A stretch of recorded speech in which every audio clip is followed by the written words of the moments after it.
Hare Krishna. So till the last class we had studied 2D motion, vector form में treat करके, and we had learned that x वाले components के along जो velocities, acceleration and displacement हैं वो y और z के independent होते हैं, उनको independently हम solve कर सकते हैं. Same thing applies for y axis. Whatever velocity, acceleration, displacement is there along y axis, it is independent of x and z, and same thing applies for z. In vector form we had studied 2D motion, correct? उसके बाद हमने वो पढ़ा था कि अगर किसी particle को एक एंगल पे फेंकते हैं, है ना, उसका क्वेश्चन सॉल्व किया था क्लास में, ऑनलाइन क्लास में भी, and last video also we solved questions. Basically we told that x के अलॉन्ग जो भी कंपोनेंट्स है y के इंडिपेंडेंट होगा, y के अलॉन्ग जो भी कंपोनेंट्स आएगा, जो भी पैरामीटर्स रहेंगे x के अलॉन्ग इंडिपेंडेंट रहेंगे. तो we did not officially name the topic as projectile because I wanted to give you this feeling that 2D motion is very easy, x और y इंडिपेंडेंट है. 3D बोल देंगे तो x y z independent हो जाएगा. Therefore I did not officially name that topic as projectile. Today we'll officially study projectile. Under the heading of projectile we'll study 2D motion. Why? Because when you go through school textbooks बहुत सारे derivations करने बोलता है, बहुत सारे formulas आप पढ़ेंगे अगर आप book की theory पढ़ेंगे तो. So that time you don't get confused that these things were not taught. Therefore today we'll study officially this one word which is called projectile. है ना? We'll see all the formulas in details. So see, we'll start with projectile. Projectile क्या है? Already I had told you, but still. And in this video we'll go little fast because I saw lots of questions in this particular video, so therefore be very attentive. Projectile क्या बताया था आपको? बताया था कि जब भी initial velocity, whenever my initial velocity and the acceleration vector are not parallel or anti-parallel, when initial velocity and acceleration, this is net acceleration, are not parallel or anti-parallel, then the path is parabolic. ये एक चीज बोला था. Path कैसा होता है? Parabolic. And motion is called projectile motion. And motion is called projectile motion. तो ये थीटा एंगल पे फेंक दिया ऐसे करके अपना ये यू, ठीक है. ये डिस्कशन कर चुका है हमने. और देखो एक चीज, अभी मैं बोलता हूं कि अगर ये यू वेलोसिटी से फेंका तो ये वाला कंपोनेंट कितना होगा. मैं इसको नाम दे देता हूं suppose you x. Of course ये यू कॉस थीटा होगा, इसमें कोई डाउट नहीं है, पर हम क्या बोलते हैं इसको you x. Let this component be what? Uy means initial velocity along x, initial velocity along y. Now, first of all, let us discuss the time of flight. जो ये चीजें बता चुके हैं, पर फिर भी फॉर्मूला वाइज में एक बार बता दूंगा आज आपको. This formula you have to remember. So what is time of flight? Exactly like free fall, 2uy by g. बताया था ये. बताया था इसका y component क्या करता है? Basically it's a perfect free fall. And x component means it will have a uniform velocity along this particular axis. ठीक है. तो टाइम ऑफ फ्लाइट कितना गया? 2uy by g. यही याद रखना है आपको. अब देखो ध्यान से, अगर ये एंगल थीटा बोला है, ध्यान से देखना, अगर ये एंगल थीटा दिया है तो uy कितना हो जाएगा? u sin theta. तो उस केस में आप टाइम ऑफ फ्लाइट क्या लिखेंगे? 2u sin theta by g. ठीक है. पर अगर क्वेश्चन में आपको ये थीटा घुमा के ये कर दे, अगर क्वेश्चन में ये कर दे तो रट मत लेना ये फॉर्मूला जो बुक्स में दिया रहता है. You don't have to mug up. अगर ऐसा करके आपको थीटा दिया रहे तो uy क्या होगा वो ध्यान दो. मतलब वेलोसिटी अलॉन्ग y एक्सिस कितना है? u cos theta. तो उस केस में टाइम ऑफ फ्लाइट क्या आएगा? 2u cos theta by g.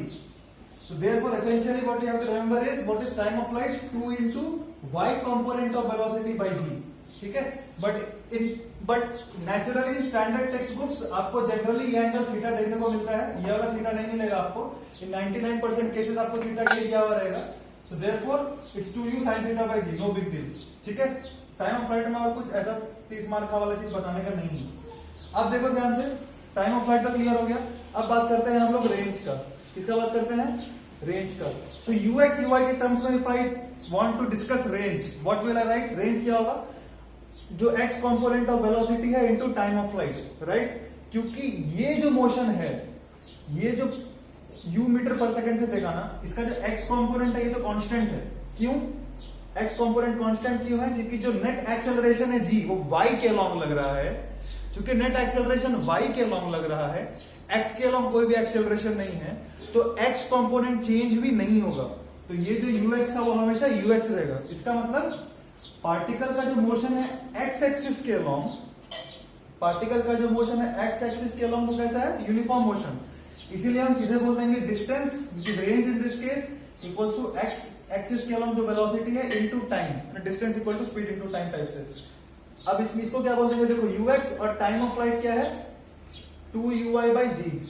तो रेंज हम क्या बोल रहे हैं, 2ux uy/g। आपको ये याद रखना है बेसिकली, ठीक है।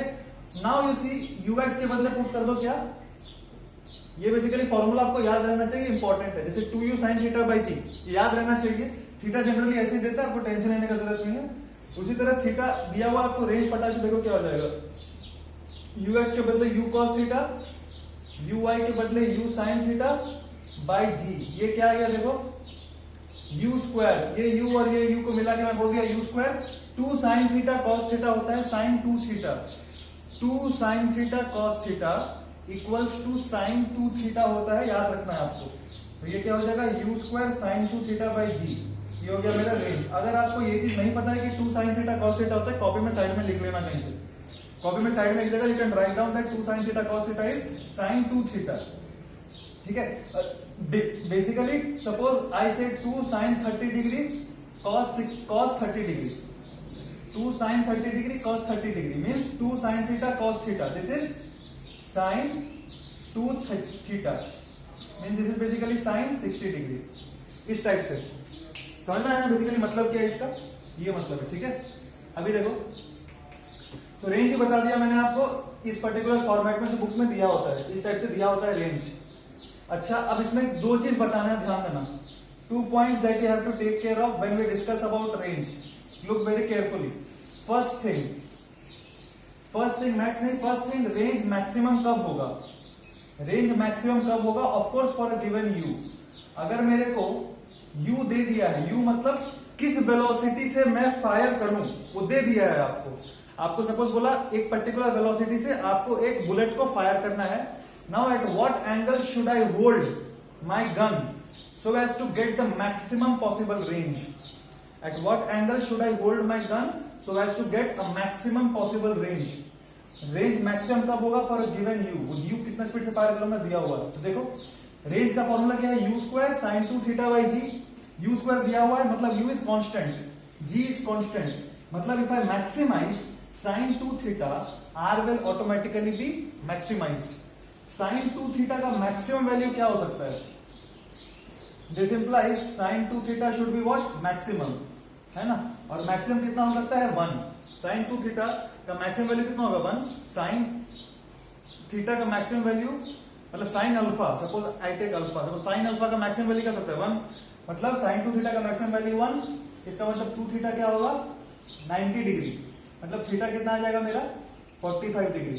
Therefore if I have given you a specific gun और बोला कि उससे एक बुलेट है, इसका capacity suppose 100 metre per second से फायर होने का, उसको कितना एंगल पे रखना चाहिए मेरे को तो gate the maximum range 45 degree. या बोल दो गन का जो कैपेसिटी है फायर करने का 50 मीटर पर सेकंड का है, मतलब यू बेसिकली दिया हुआ है, कितना एंगल पे रखना चाहिए मेरे को so as to get the maximum range. At what angle should I keep the gun so as to get the maximum range, again 45 degree. For any given u, for any given initial velocity, my angle with the horizontal should be 45 degree to get the maximum range. ठीक है, this was first point. Second point again you take care. Second point you see, I'm telling you, if instead of theta I take 90 minus theta, if instead of theta I take 90 minus theta, range क्या हो जाएगा देखो तो, मतलब theta मैं suppose theta angle पे नहीं फेंक रहा हूं, मैं 90 माइनस थीटा पे फेंक रहा हूं। मैं उसका आपको फिजिकल सिग्निफिकेंस समझाता हूं, पहले डिराइव कर लेते हैं फटाक से। बेसिकली क्या हो जाएगा, थीटा के बदले क्या पुट कर दूं, देखो 90 माइनस थीटा, ये रेंज हो जाएगा, ये रेंज हो जाएगा, है कि नहीं। If instead of theta I take 90 minus theta, take मतलब basically I throw at 90 minus theta. Take से कंफ्यूज मत होना, बेसिकली मतलब है मैंने पार्टिकल को थीटा पे 90 माइनस थीटा पे फेंका, तो रेंज क्या हो जाएगा u स्क्वायर sin 2 थीटा था ना, ये थीटा कितना है 90 माइनस थीटा इस पर्टिकुलर केस के लिए, तो मैंने कहा 2 90 माइनस थीटा बाई जी। ये बेसिकली क्या है देखो u square by g sin 180 माइनस 2 थीटा, sin 180 को मैं पाई लिख दे रहा हूं, ठीक है, 180 माइनस 2 थीटा, 180 को मैंने पाई लिख दिया माइनस 2 थीटा। ये क्या आ गया मेरा रेंज देखो फटाक से, u स्क्वायर sin पाई माइनस 2 थीटा कितना होता है, पाई है तो चेंज तो होगा नहीं, साइन का साइन आ गया, 2 थीटा एज इट इज उतरेगा 2 थीटा, और pi minus 2 theta is in, now pi minus 2 theta can be either in first quadrant और सेकंड क्वाड्रेंट, वो डिपेंड करता है थीटा पे, है कि नहीं। सपोज थीटा का वैल्यू 60 डिग्री हो गया तो फर्स्ट क्वाड्रेंट में चला जाएगा, अगर 60 डिग्री हो गया तो ये 120 डिग्री हो गया ना, तो पाई माइनस 120 डिग्री मतलब 180 minus 120 that is 60 degree, it is in first quadrant. It can be in second quadrant also, अगर थीटा का वैल्यू बोला 30 डिग्री है, कितना है 30 डिग्री, तो 30 into 2 is 60, 180 minus 60 is 120. So either pi minus 2 theta can be in first quadrant or pi minus 2 theta can be in second quadrant. In both the cases sign positive होता है, first और second दोनों में sign positive होता है, तो यहाँ plus का प्लस ही रहने देंगे, माइनस नहीं करेंगे। पाई है तो साइन उतर गया, 2 थीटा को तो उतारना ही होता है, और pi minus 2 theta will always a positive for sine, तो प्लस ही छोड़ दिए, तो क्या आ गया u square sin 2 theta by g, ये मेरा आ गया रेंज। अरे ध्यान से देखो तो वही आ गया, u square sin 2 theta by g तो आ गया। इसका मतलब क्या है, देखो इसका मतलब है कि अगर मैं किसी पार्टिकल को 30 डिग्री के एंगल पे फेंकूं तो मेरा रेंज अगर r आता है, अगर मेरा रेंज r आता है, if I throw the same particle with same speed, अगर मैं u स्पीड से ही फेंकूं, u मैंने सेम रखा है, ठीक है, I throw it 90 degree minus theta with same u को मैंने चेंज नहीं किया, अगर मैंने u स्पीड से ही फेंका पर अब मैं हॉरिजॉन्टल से एंगल 60 डिग्री बना के फेंक रहा हूं, ठीक है, तो भी रेंज कितना आएगा, मान लो इस केस में रेंज था r1 और इस केस में रेंज था r2, तो मेरा क्या आ जाएगा r1 इक्वल्स टू r2, ठीक है, मतलब 30 डिग्री पे फेंको या 60 डिग्री पे फेंको रेंज मेरा सेम होगा, क्यों, क्योंकि थीटा पे फेंको या 90 माइनस थीटा पे फेंको, 90 माइनस 30 दैट इज 60 पे फेंको, रेंज मेरा सेम आना है, चेंज नहीं होगा, यही इसका फिजिकल सिग्निफिकेंस का। इसका मतलब there are always two angles for which I get the same range, there are always two angles। Suppose मैं बोला 20 डिग्री पे अगर मैंने एक पार्टिकल को 100 मीटर पर सेकंड से फेंका, मैं सपोज दे दे रहा हूं, एक छोटा सा एग्जांपल देखो, सपोज एक पार्टिकल है, मैंने कहा मैंने इसको फेंका 100 मीटर पर सेकंड से 20 डिग्री पे, at what other angle should I throw, मैं डायरेक्ट क्वेश्चन आपको बोल दे रहा हूं, देखो at what other angle apart from 20 degree should I throw with a speed of 100 meter per second only so as to get the same range, so as to get the same range। so answer कितना होगा 90 minus 20 सीधे 70 degree, simple. Complementary angles जब भी होगा, complementary मतलब जब भी वो 90 डिग्री का बात आएगा, 70 का कॉम्प्लीमेंट्री होता है 20, 40 का कॉम्प्लीमेंट्री होता है 50, ये सारे एंगल्स से मेरा रेंज सेम रहेगा फॉर सेम वेलोसिटी, ये ध्यान रखना, ठीक है। कुछ छोटा छोटा क्वेश्चन देखो रेंज पे, इसी पे सो इस पर्टिकुलर मैक्सिमम रेंज पे और ये एंगल्स पे सम बेसिक क्वेश्चंस। सपोज मैं बोलता हूं आपको, अच्छा एक और चीज ध्यान रखो, एक और चीज very very important thing I am telling you, यहां पे आपको ध्यान रखना है, if my angle of projection, AOP मतलब angle of projection is closer to 45 degree, if angle of projection is closer to 45 degree, range will be more, range will be more. अगर angle of projection मेरा 45 degree के पास में रहेगा तो range ज्यादा मिलेगा मेरे को, समझ में आ रहा है। जैसे फॉर एग्जांपल देखो, यहाँ पे क्वेश्चन नहीं करा था, फिर मैं आपको ये कॉन्सेप्ट समझा दे रहा हूँ, ये वाला कॉन्सेप्ट यहाँ पे समझा रहा हूँ, ध्यान से देखो। मान लो ऐसा करके मेरा सीन है, ठीक है, और सपोज यहां से मैंने फेंका, ये वाला एंगल ध्यान रखो, ये 45 डिग्री वाला एंगल है, ये जो बनाया ये क्या है, ये 45 डिग्री पे है, ये बेसिकली 45 डिग्री रिप्रेजेंट कर रहा है, ठीक है। मान लो मैंने यहां से देखना चालू किया ऐसे करके, ये मेरा डिफरेंट एंगल्स ऑफ प्रोजेक्शन, ये मेरा डिफरेंट एंगल्स ऑफ प्रोजेक्शन, तो ध्यान दो जैसे जैसे मैं इस 45 डिग्री लाइन के पास में आऊंगा ना, जैसे जैसे I come closer to this angle of 45 degree, my range will increase. Why? Because I am going closer to 45 degree. So when the angle of projection is from 0 to 45 degree, my range will increase, and at 45 degree I have max range. At 45 degree I get maximum range. Now again, if I further increase from 45 degree, my angle of projection का बात कर रहा हूँ, if I further increase my angle of projection from 45 degree also, 45 degree से बढ़ाऊंगा तो क्या हो जाएगा, देखो 45 डिग्री से दूर जा रहा है, इसका मतलब my range will decrease, my range will then decrease, so range increases from 0 to 45 degree, 45 degree में मैक्स हो जाता है, and then range decreases from 45 degree to 90 degree, ठीक है, 90 डिग्री पे तो 0 हो जाएगा ना, ऐसे फेंकेंगे वहीं गिर जाएगा, तो घटता है। और सिमेट्रिक होता है, कैसा होता है, मतलब इसका मतलब बेसिकली 45 डिग्री से 5 डिग्री कम कर लो, 45 डिग्री से 5 डिग्री कम कर लो मतलब 40 डिग्री, और 45 डिग्री से 5 डिग्री बढ़ा लो मतलब 50 डिग्री। सो 45 डिग्री और 50 डिग्री पे, सॉरी 40 डिग्री, 40 से 5 डिग्री कम कर लिया मतलब 40 डिग्री, और 5 डिग्री बढ़ा ली 50 डिग्री, दोनों पे सेम रेंज आएगा क्योंकि कॉम्प्लीमेंट्री है ना। अरे 45 से कोई एक स्पेसिफिक एंगल घटा लो और 45 से कोई एक स्पेसिफिक एंगल बढ़ा लो, सेम एंगल, दोनों को ऐड करेंगे तो 90 आ रहा है ना।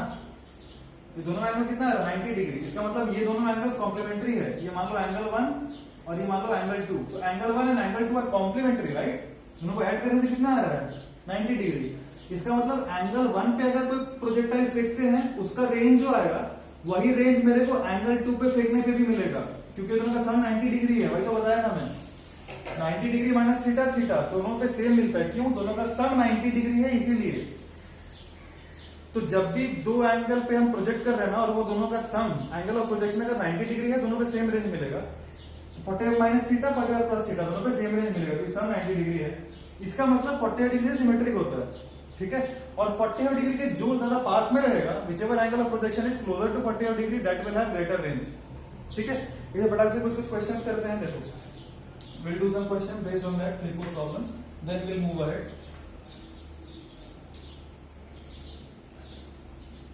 Yeah, see, देखो मैं फटाक से ग्राफ बना रहा हूं, आप अपने कॉपी में कॉपी कर लो और सॉल्व करना, उसका डिस्कशन करेंगे। मैं 2-3 क्वेश्चन साथ में लिख दूंगा। These are various angle of projections which I am drawing. You have to arrange in order, proper order बोले decreasing order of, arrange them in decreasing order of range, ठीक है। ये आप एंगल ले लो 30 डिग्री, ये एंगल ले लो 60 degree and 15, ये angle 50 degree, ठीक है। ये मान लो 1, ये मान लो 2 और ये मान लो 3, ठीक है। Arrange in decreasing order of range 1 2 3, आपका आंसर ऐसा होना चाहिए, मतलब रेंज ऑफ 1 डिक्रीजिंग ऑर्डर है ना, रेंज ऑफ 2 रेंज ऑफ 3, मतलब इस टाइप से होना चाहिए। आंसर नहीं है पर इस in this particular format you are suppose to write the answer in your copy. आप ट्राई करो, मैं दूसरा क्वेश्चन लिख रहा हूं, अब ट्राई करो फटाक से वो वाला।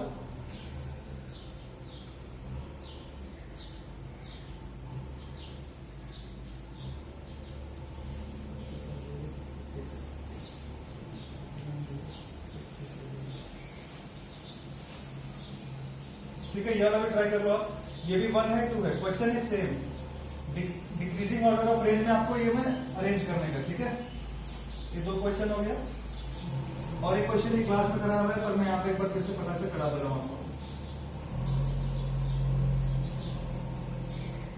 हालांकि ये क्वेश्चन कराया हुआ है क्लास में, तो फिर से मैं करा दे रहा हूँ एक बार।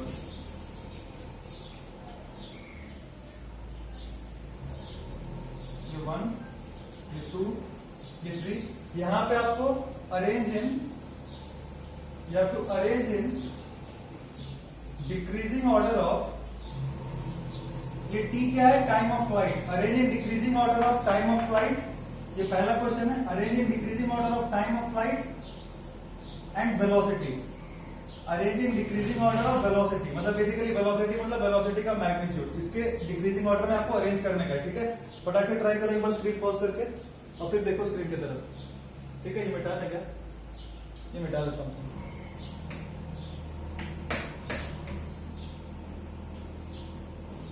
ठीक है, अब देखो फटाक से एक बार इसमें अगर हम बात करें, देखो 30 डिग्री 60 डिग्री तो मेरे को कॉम्प्लीमेंट्री दिख रहा है, मतलब 30 और 60 का तो रेंज सेम है। अब बात करते हैं 30 और 50 में। 30 और 50 में अगर देखें तो 45 डिग्री के ज्यादा पास में 50 डिग्री है, so therefore range of 50 degree will be मोर। 30 60 का तो सेम है और 50 का ज्यादा है 30 से, इसका मतलब 30 के लिए मैक्स आएगा, मतलब range of 3 is greater than range of 2 which is equal to the range of 1, ठीक है। मैक्स रेंज 3 का आएगा, क्योंकि आप ऐसे भी देख सकते हैं 45 के सबसे ज्यादा पास में 50 डिग्री है, the difference is of 5 degree. For 60 degree it is the difference is plus 15 degree. 45 plus 15 is 60, and for 30 it is again the difference is of 15 degrees. So therefore 3 is maximum because सबसे पास में है वो, ठीक है. उसके बाद देखो, तो ये पहला के लिए था. दूसरा का क्या है? हाँ, ये दोनों का बात करेंगे फिर से. तो 45 से देखो, 45 डिग्री वाला देखो. 45 डिग्री से देखेंगे तो ये वाला एंगल कितना है? 6 डिग्री, एंड ये वाला एंगल कितना है? 7 डिग्री. ज्यादा पास में कौन सा है? ये. So therefore range ये 1 will be greater. For 1 the range is greater. ठीक है. If you see 3, first of all I have to in the decreasing order of time. Decreasing order of time मतलब maximum time जिसमें लगा उसको पहले लिखने का. So maximum time of flight किसका होगा? Time of flight होता क्या है? ये इसके इंडिपेंडेंट है. इस पे ये जो क्वेश्चन है इस पे डिपेंड नहीं करता है. मैंने दे दिया बस प्रैक्टिस के लिए आपको एक इंपॉर्टेंट कॉन्सेप्ट बताना था वहां पे इसीलिए. I had to tell this particular concept. And this one we had already discussed in class, but still as a matter of revision, I have taken this problem. So time of flight, if we talk of time of flight, it is basically 2 ui by g. Okay.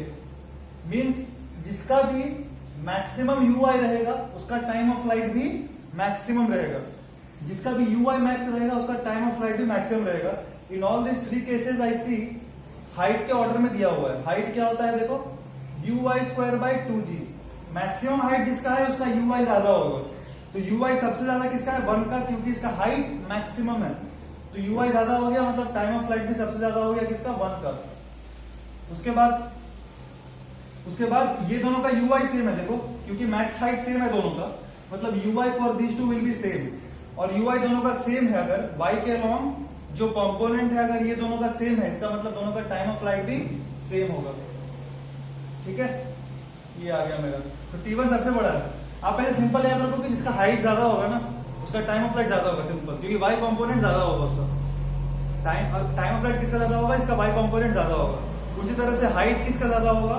जिसका ui component, जिसका same चीज, जिसका y component ज्यादा होगा उसका height भी ज्यादा होगा. सिंपल, ठीक है. सो दीस 3 थिंग्स. अच्छा, इसमें पार्ट बी भी था एक.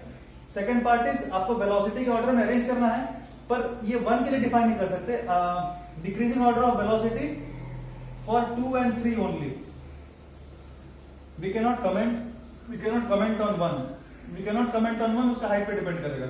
आप बस बताओ मैग्नीट्यूड ऑफ वेलोसिटी को डिक्रीजिंग ऑर्डर में अरेंज करो for 2, second and the third. These 2 projectile, second projectile and the third projectile. Magnitude of initial velocity, velocity मतलब इनिशियल वेलोसिटी,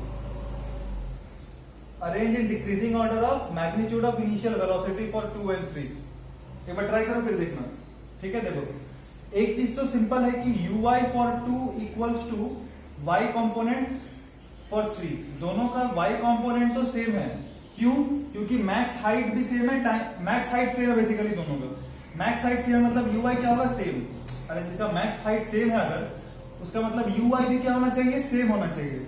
ठीक है, ui अगर सेम है, अच्छा दोनों के लिए ui मेरा सेम आ गया, मतलब इनिशियल वेलोसिटी का y कंपोनेंट तो दोनों के लिए सेम है. अब ये दो प्रोजेक्टाइल में x कंपोनेंट किसका ज्यादा होगा? x कंपोनेंट किसका ज्यादा है? जाहिर सा बात है 3 का ज्यादा है. 3 का ज्यादा है क्योंकि दोनों का टाइम ऑफ फ्लाइट तो सेम है और सेम टाइम में ये ज्यादा डिस्टेंस ट्रैवल कर रहा है. इसका ux ज्यादा है. जिसका रेंज ज्यादा होगा उसका ux ज्यादा होगा. सिंपल, जिसका रेंज ज्यादा होगा उसका ux ज्यादा हो भी सकता है, नहीं भी हो सकता है. हाइट पे डिपेंड करता है. अगर हाइट सेम है तो जिसका ux ज्यादा होगा उसका हॉरिजॉन्टल रेंज भी ज्यादा होगा. 3 का ज्यादा है. सो ux of 3 is greater then ux of 2. ठीक है, तो मेरा जो वेलोसिटी का मैग्नीट्यूड होता है वो क्या होता है? इनिशियल वेलोसिटी का under root ux square plus ui square. तो ui स्क्वायर तो दोनों के लिए सेम है. ux किसका ज्यादा है? 3 का. इसका मतलब magnitude of initial velocity of 3 is greater then magnitude of initial velocity of 2. ठीक है, these were some problems that I wanted to discuss on range. एक और क्वेश्चन है देखो फटाक से. कितना क्वेश्चन 3 करा दिया. एक और क्वेश्चन देख लो. ये क्वेश्चन आप ट्राई करो, अच्छा क्वेश्चन है. Suppose I tell you that a projectile fired at 2 angles, projectile is fired at 2 angles so as to give so as to give same range R, ठीक है। हाँ, prove that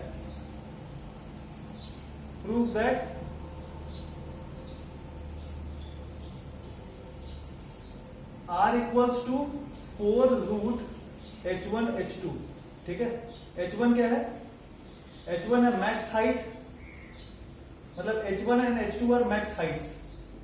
H1 and H2 R max Heights. एक बार मैं फिर से question समझा देता हूं, देखो एक बार क्वेश्चन देख लो आराम से। Projectile fired at 2 angles so as to give same range R, range दे दिया है R।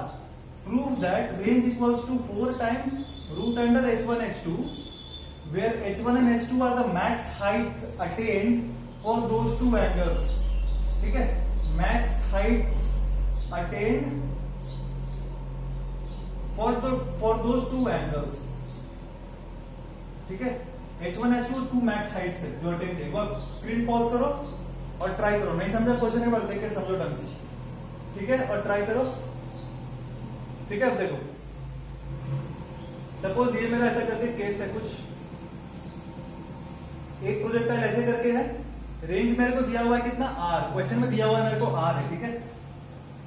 इसका हाइट कितना हो गया H1, ये हाइट हम मान लेते हैं H1। एक और प्रोजेक्टाइल है जिसको ऐसे करके फेंके, रेंज सेम है, रेंज मेरा सेम है, और इसका हाइट कितना है, इसका हाइट क्वेश्चन में दिया हुआ है H2, मान लेते हैं बड़ा वाला का H2 है, बड़ा वाला का H1 भी मान सकते हैं, एज पर योर कन्वीनियंस, वो आंसर चेंज नहीं होगा। Without any loss of generality, I can assume that H1 is smaller height and H2 is greater height, ठीक है। रेंज मेरे को R दिया हुआ है। अब एक चीज खास है कि projectile fired at 2 angles so as to give same range, मतलब अगर इसके लिए मैं एंगल बोलता हूं थीटा, छोटा वाला है उसके लिए अगर मैं एंगल थीटा बोलता हूं, तो बड़े वाले के लिए एंगल कितना हो जाएगा, एंगल ऑफ प्रोजेक्शन कितना हो जाएगा 90 माइनस थीटा, तभी तो रेंज सेम आएगा, तभी तो रेंज सेम आएगा। तो पहले वाले केस के लिए देखो H1 को क्या लिख सकते हैं, मेरे को बेसिकली रेंज के टर्म्स में लिखना है, मतलब रेंज को H1 H2 के टर्म्स में लिखना है, रेंज को H1 H2 के टर्म्स में लिखना है। H1 कितना आएगा देखो, U स्क्वायर, फॉर्मूला क्या होता है मैक्स हाइट का, UI square by 2G, UI square by 2G, ठीक है। H2 कितना आएगा देखो, UI स्क्वायर, थीटा के बदले अगर 90 माइनस थीटा पुट कर दे, थीटा के बदले क्या पुट कर दे 90 माइनस थीटा, है ना, तो क्या आ जाएगा U square cos square theta by 2G। मैंने शॉर्ट में लिख दिया, अब हीरो मत बनना, थीटा के बदले पुट किए, बेसिकली क्या है देख लो, मैं दिखा दे रहा हूँ। साइन स्क्वायर थीटा मतलब साइन थीटा का स्क्वायर, थीटा के बदले 90 माइनस थीटा रख देंगे, यदि एंगल ऑफ प्रोजेक्शन कितना है 90 माइनस थीटा, थीटा के बदले 90 माइनस थीटा पुट कर देंगे तो ये cos थीटा हो जाएगा, राइट, उसका square cos square theta, U square cos square theta by 2G, ये 2 आ गया। अब एक अच्छा चीज मैं आपको बता देता हूं, हालांकि क्वेश्चन में नहीं दिया है, अगर आप ध्यान से देखो H1 प्लस H2 करेंगे तो क्या आएगा, ये दोनों को अगर मैं ऐड कर दूंगा तो क्या आएगा देखो, मैं कॉमन ले लेता हूं U square by 2G and I get sign square theta plus cos square theta which is basically 1, sign square theta plus cos square theta is 1, so therefore I get H1 plus H2 means the sum of maximum heights is independent of theta, it is U square by 2G, U square by 2G। ये एक चीज है, question में नहीं पूछा था but बस पूछ भी सकता था।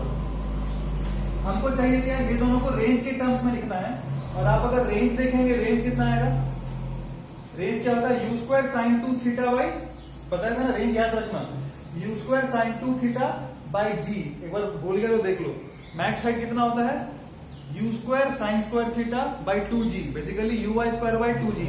रेंज क्या होता है 2UX UI by G, I can also tell it as U square sine 2 theta by G, ठीक है। At time of flight 2U sine theta by G, well theta याद रखना हॉरिजॉन्टल एंगल दिया होना चाहिए आपको, this is the only thing which you have to take care, ठीक है। सो now range is U square sine 2 theta, sine 2 theta को मैं क्या लिख दूं 2 sine theta cos theta by G, ये मेरा रेंज है। So if you carefully see H1 और H2, अगर मैं इसको मल्टीप्लाई करूं तो इसका स्क्वायर टाइप से कुछ दिख रहा है मेरे को H1 H2 को, सो मैं क्या करता हूं H1 H2 को मल्टीप्लाई कर देता हूं, H1 H2 को आप मल्टीप्लाई कर दो, क्या आएगा देखो, U H1 H2 को मल्टीप्लाई कर देंगे ना, क्या आएगा देखो U टू द पावर 4 ये ऐसे लिखो इसको, you square sine theta cos theta का होल स्क्वायर, ध्यान से देखना, you square sine theta cos theta का होल स्क्वायर बाई 2g का होल स्क्वायर। यही आ गया ना, देख लो ढंग से, ठीक है, यही आ रहा है, ओके। अब मैं क्या करता हूं, दोनों साइड 4 से मल्टीप्लाई कर देता हूं, तो मेरा क्या आ जाएगा यहाँ पे 4, और यहां पे भी आ गया 4, दोनों साइड मैंने क्या किया 4 से मल्टीप्लाई कर दिया। तो यहां पे देखो 4 को अगर मैं अंदर लेके जाऊं तो क्या हो जाएगा, आप एक काम करो, उतना समय पूरा ब्रैकेट खोल दो, मैं वहां पे कर रहा हूं, देखो पूरा ब्रैकेट मैं फटाक से खोल देता हूं।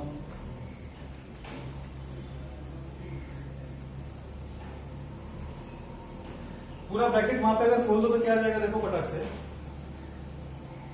4h1h2 इक्वल्स टू क्या आ गया मेरा, 4u टू द पावर 4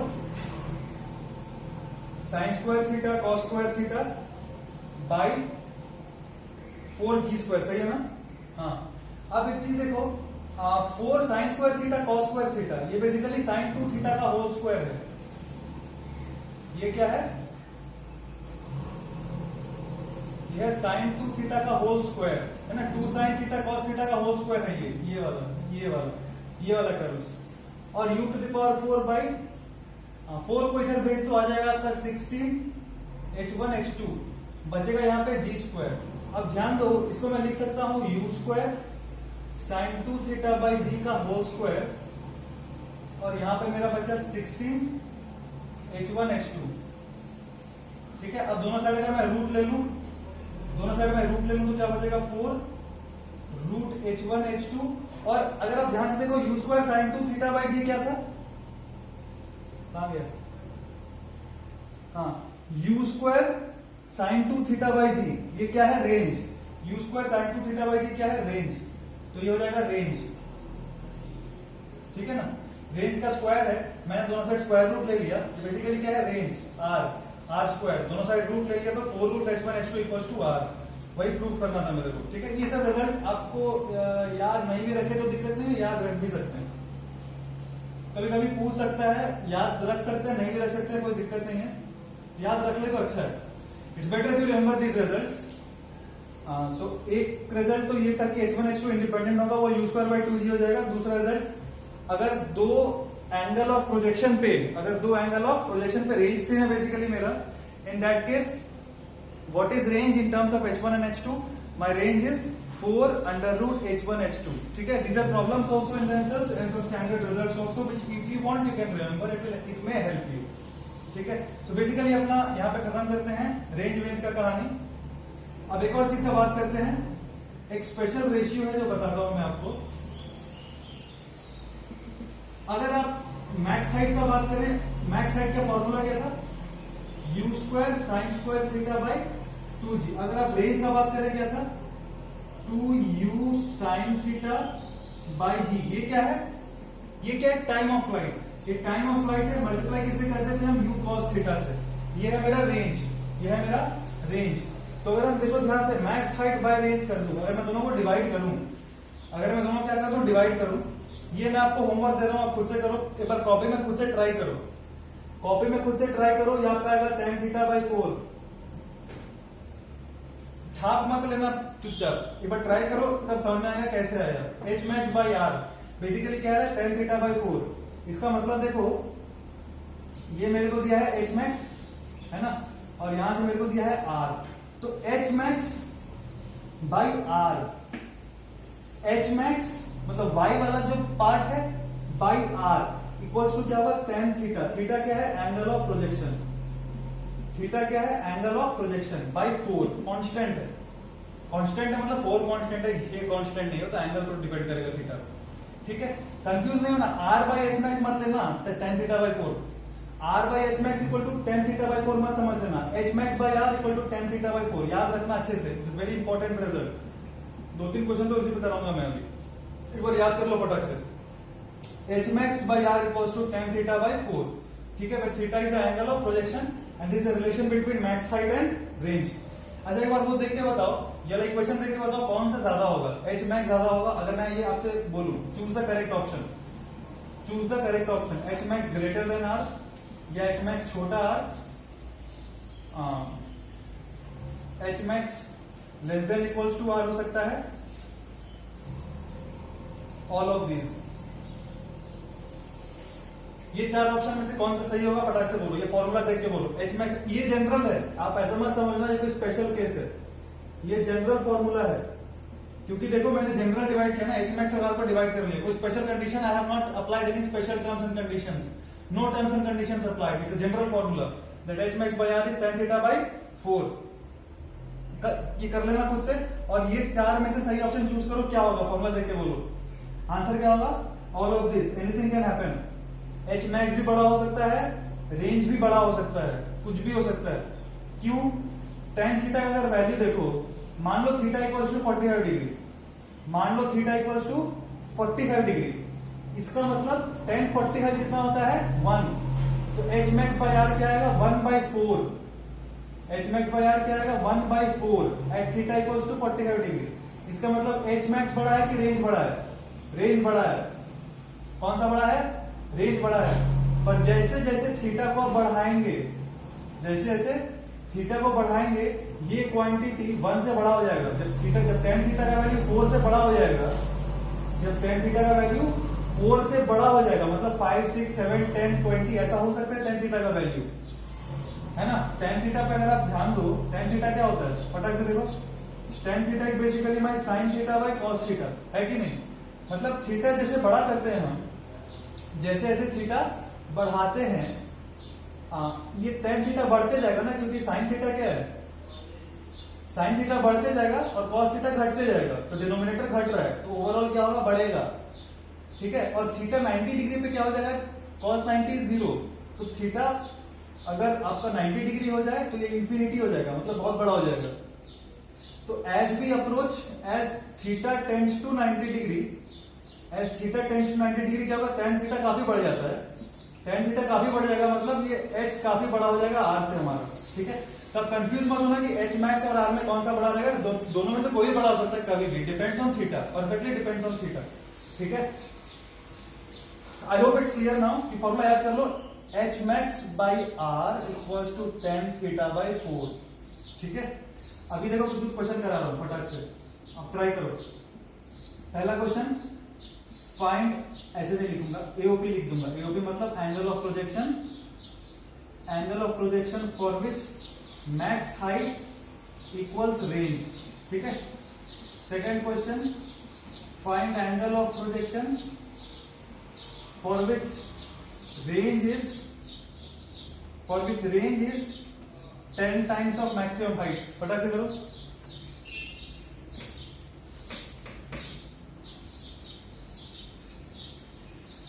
दो क्वेश्चन दिया, फटाक से करो सॉल्व, सिंपल है, स्क्रीन पॉज करके एक बार ट्राई करें खुद से, है ना। क्या बोला, find angle of projection for which maximum height equals to range, formula का यूज कर सकते हैं आप, फॉर्मूला नहीं पता तो प्रॉब्लम होगा, पर अभी पता है तो यूज कर लो। And find angle of projection for which range is, अच्छा ये मिटा दिया, for which range is 10 times, for which range is 10 times of maximum height, range is 10 times of maximum height, ठीक है। अगर आपको इस चीज में कंफ्यूजन है ना कि इनों में कौन सा बड़ा होगा, आप ऐसे कॉमन सेंस से भी देख सकते हैं, भाई प्रोजेक्टाइल तो ऐसा भी हो सकता है, इसमें रेंज काफी बड़ा है मैक्सिमम हाइट से, या प्रोजेक्टाइल ऐसा भी हो सकता है, इसे मैक्स हाइट काफी बड़ा है ना, ऐसे भी समझ सकते हैं। खैर एक और क्वेश्चन उसमें मैं करा देता हूं, चलो ठीक है, ये दो क्वेश्चन करते हैं, फिर एक जेई का क्वेश्चन कर लेंगे, मेन से पूछा गया।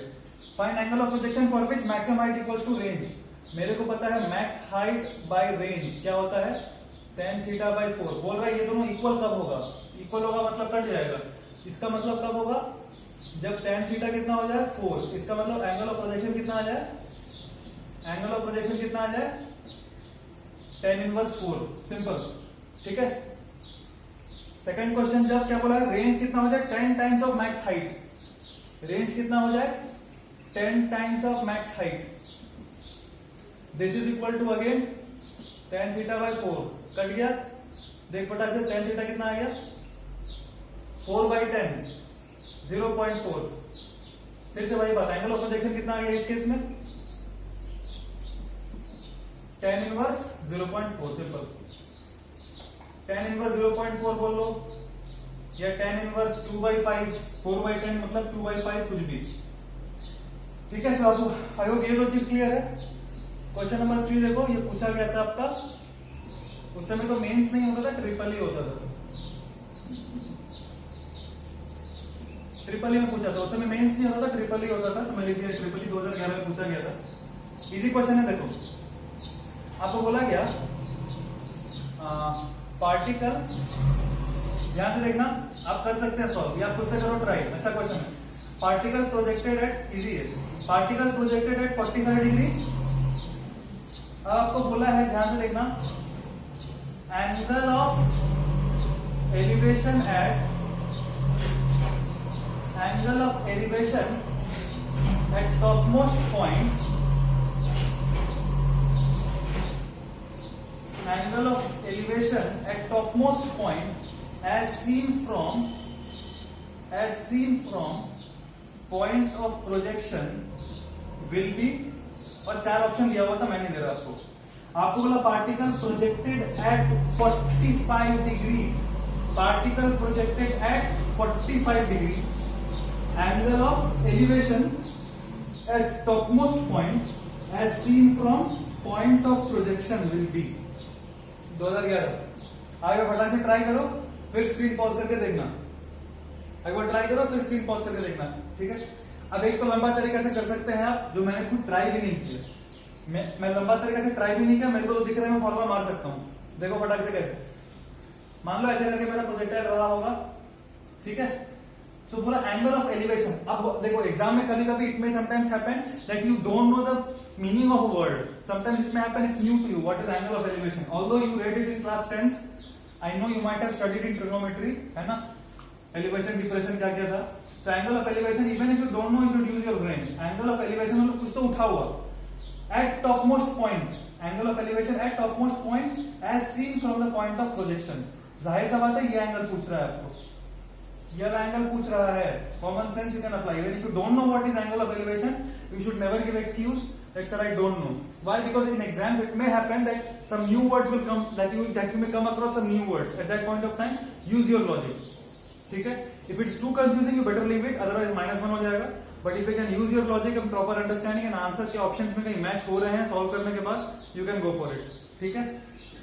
फटाक से देखिए, ये थीटा आ गया मेरा यहाँ पे, angle of elevation at topmost point as seen from the point of, हाँ ये थीटा निकालना है मेरे को, ये मेरा क्या है एच मैक्स। अच्छा एक इंपॉर्टेंट चीज है, ध्यान दो कि जो प्रोजेक्टाइल होता है ना वो भी सिमेट्रिक होता है, मतलब परफेक्ट ऐसा शेप का होता है। इसका मतलब जो ये जो टॉपमोस्ट पॉइंट है ना, अगर ये डिस्टेंस का बात करेंगे, सपोज ये मैं बोल दिया आर है, मतलब पूरा रेंज मेरा आर है, पूरा रेंज कितना बोल दिया मैं आपको आर, तो एच मैक्स वाला जो एक्स कोऑर्डिनेट है कितना हो जाएगा, कितना हो जाएगा बोलो, मैं ऑप्शन दे रहा हूं आपको, बोलो r/2 या r/4, r/3 या r/6, क्या हो जाएगा आंसर, आप मेरे को बताओ। मैं आपको बोल के रखा प्रोजेक्टाइल सिमेट्रिक है परफेक्टली, इस पॉइंट के अबाउट सिमेट्रिक है, मैक्स हाइट पूरा परफेक्ट सिमेट्रिक है, तो अगर पूरा रेंज आर दिया है तो मैक्स हाइट तक का कितना होगा डिस्टेंस, कितना होगा r/2, सिंपल सिमेट्रिक है वो, ठीक है। तो ये कितना आ गया मेरा r/2, देख ये कितना आ गया r/2, ठीक है। अब बेसिकली मेरे को क्या निकालना है, देखो tan थीटा कितना है, थीटा निकालना है ना मेरे को, tan थीटा कितना है देखो, h max बाई दिस, अरे ट्रायंगल है, ट्रायंगल PQR में फोकस करो, ट्रायंगल PQR में फोकस करो, tan थीटा क्या आएगा, परपेंडिकुलर बाई बेस, परपेंडिकुलर कितना है h max, बेस कितना है r/2, परपेंडिकुलर है h max, बेस है r/2, ऊपर कर दिया 2 को मैंने, ये निकालना है मेरे को, ये मेरे को चाहिए, ठीक है। और एक चीज मेरे को क्या बोला है, angle of elevation at topmost point as seen, हाँ अच्छा इस पर्टिकुलर केस में आप एच मैक्स निकाल सकते हैं कि नहीं, ठीक है। मैं अभी जस्ट देखा कि ये फॉर्मूला काम नहीं कर पाएगा, यार वो फॉर्मूला यूज कर सकते हैं क्या, ठीक है मैं आपको करके दिखाता हूं, चलो tan थीटा कितना आ गया 2h max by r। अब मैं आपको बोल रहा हूं क्या चीज, मेरे को क्या पता है कि h max by r क्या होता है रे, tan थीटा by 4, पता है कि नहीं पता, एच मैक्स बाई आर कितना होता है tan थीटा बाई 4। ठीक है, मेरे को क्या चाहिए देखो फटाक से, ये चीज निकालना है ना, tan थीटा का value 2h max by R, मेरे को ये चीज चाहिए कितना होगा,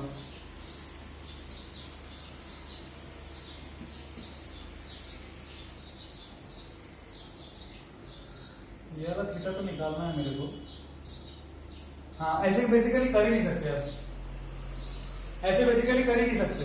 आपको ये सिंपल सा क्वेश्चन है, बेसिकली ये इंडिपेंडेंट है सब कुछ के, मतलब ये फॉर्मूला पे डिपेंड नहीं कर रहा। आपको क्या निकालना था, ये थीटा चाहिए ना, H max by R by 2 चाहिए, वैसे कर ही नहीं सकते आप। तो आपको क्या करना पड़ेगा, जब भी देखो फॉर्मूला लगाते हैं होशियारी मत दिखाना, कभी फंस सकते हैं आप। उसके साथ आप क्या कर लो, एच मैक्स कितना है you square sine square theta by 2g। ठीक है, और रेंज बाई 2, रेंज कितना होता है 2u square sine theta cos theta, है ना, u square sine 2 theta by g, और ये 2 है तो 2g। ठीक है, तो ध्यान दो H max by R by 2 ये चाहिए ना मेरे को, दिस बाई दिस चाहिए। ठीक है, इसको आप नाम दे दो क्या y, और इसको आप नाम दे दो x। बेसिकली मेरे को चाहिए tan थीटा विच इज, मेरे को चाहिए tan theta which is y by x, y by x कर दो तो क्या आएगा u square sine square theta by 2g, और यहां क्या लिखते हैं हम 2u square sine theta cos theta by 2g। ठीक है, ये कट गया, u स्क्वायर कट गया, साइन थीटा कट गया, कितना आ गया मेरा, बेसिकली जो ये थीटा मान देखो इसको अल्फा लिख लो, ये angle of elevation tan alpha कितना आ गया देखो फटाक से, tan थीटा बाई 2।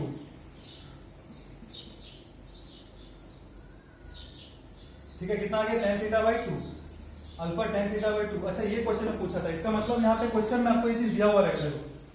अच्छा हाँ, पार्टिकल प्रोजेक्टेड एट 45 डिग्री दिया है यार, particle is projected at 45 degree दिया है, फॉर्मूला भी लगा सकते हैं। देखो थीटा कितना है 45 डिग्री, ये एंगल ऑफ प्रोजेक्शन है ना थीटा, 45 डिग्री का मतलब ये 1/2, मतलब अल्फा कितना आएगा आपका, अल्फा का tan इनवर्स हाफ। आपको दिया था particle is projected at 45 degree और angle of elevation at top most point पूछा था। अच्छा, थोड़ा हमने गड़बड़ कर दिया, tan थीटा मेरा कितना है, ये मेरे को चाहिए था, इसको थीटा मत लिखो, इसको अल्फा लिख लो। ठीक है, यहाँ तो गड़बड़ हो गया, मैं यहाँ बताता हूँ आपको। ये नॉर्मल प्रोसीजर से हमने किया तो मेरा tan थीटा बाई 2 आया। ठीक है, अगर किसी को फॉर्मूला नहीं पता, suppose somebody doesn't know that formula, you can quickly arrive at this point, and I know theta is 48 degree. यहाँ पे मैं put the value of theta is 48 degree, which is the angle of projection. Tan 45 is 1/2, means theta is directly tan inverse half. This is one thing. Second thing which I wanted to tell is, this is method 2. See, this is long method. If I want to use the formula, basically what I have to find, see, I need to find tan theta, and what is my tan theta, h by r by 2, which is 2h by r. This is what I am supposed to find. Let this be alpha, don't name this theta, let this be alpha, because I want that theta with the angle of projection, let that be reserved for angle of projection. Okay, so tan alpha I need to find, which is basically what, 2h max by r. But I know one ratio, that is h max by r. H max by r is what, tan theta by 4, but here theta is given 45 degree. So directly I can write h max by r is 1/4, and I need to find 2h max by r. Multiply both sides by 2. You directly get it as half. Simple. So I directly got the answer as half. So directly आप ऐसा ही बोल सकते थे वहां पे कि मेरा ये जो tan अल्फा है वो कितना आ जाएगा, हाफ। ठीक है, मैं भूल गया क्वेश्चन देखिए को 45 डिग्री दिया हुआ है, I had forgotten, therefore we got confused there. But anyway, I hope this much is clear.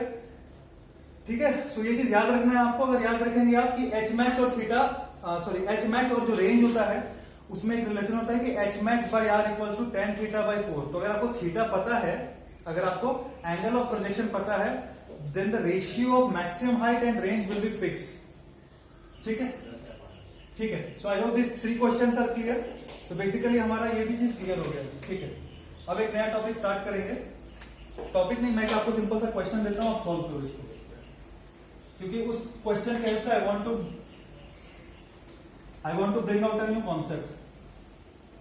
I want to bring out a new concept, and वो बहुत इंपॉर्टेंट है क्योंकि वो एक जेनरिक होगा जो बाकी फिजिक्स में भी हमको कई जगह लगेगा। ठीक है, देखिए one small question will solve. Say for example this is a projectile, इसको मैंने फेंका 50 मीटर पर सेकेंड से at an angle of 37 degree. ठीक है, simple question, quickly solve it. Find the time of flight, range, max height. दूसरा, find velocity vector at top most point. ठीक है, find velocity vector at top most point. Find angle of find angle made by particle after 2 seconds. Find angle made by particle with x axis लिख लो, with x axis या horizontal। ठीक है, आपको question में generally horizontal दिया रहता है, x axis में दिया रहता है। जनरली क्वेश्चन में क्या रहता है, horizontal। आपको क्वेश्चन में ऐसे पूछेगा find angle made by the particle with horizontal after 2 seconds, with horizontal after 2 seconds। ठीक है, और एक लास्ट क्वेश्चन में दे रहा हूं आपको, find angle with vertical after 5 seconds। Find angle with vertical after 5 seconds। ठीक है, ये 4 क्वेश्चन है, एक और ले लो। E, find velocity at topmost point। Velocity इसका basically find magnitude of velocity at topmost point। Find the magnitude of velocity at topmost point। ठीक है, अब फटाक से ये क्वेश्चन कीजिए। ठीक है, फटाक से स्क्रीन पॉज करके एक बार कर लो और देखो आंसर। देखो A, find the time of flight, range and maximum height. तो टाइम ऑफ फ्लाइट 50 दिया हुआ है ना, तो मैं तो इसको ब्रेक कर लेता हूँ यहीं पे, ये वाला कंपोनेंट और ये वाला कंपोनेंट में। ठीक है, 2 कंपोनेंट में ब्रेक कर ले रहा हूँ। ये वाला कंपोनेंट क्या होगा, 50 cos 37, ये वाला 50 cos 37 ux, मतलब कितना 50 इंटू 4/5 मतलब 40 मीटर पर सेकेंड। और ये मेरा ui कितना आ जाएगा, 30 मीटर पर सेकेंड। 50 sin 37। ठीक है, 50 sin 37 कितना होगा, 30, 3/5। ठीक है, देखो टाइम ऑफ फ्लाइट क्या आएगा, 2 इंटू u कितना है 50, और sin 37 का मतलब कितना होगा 3/5। सो 2u sin थीटा बाई जी के बदले 1 सेकेंड।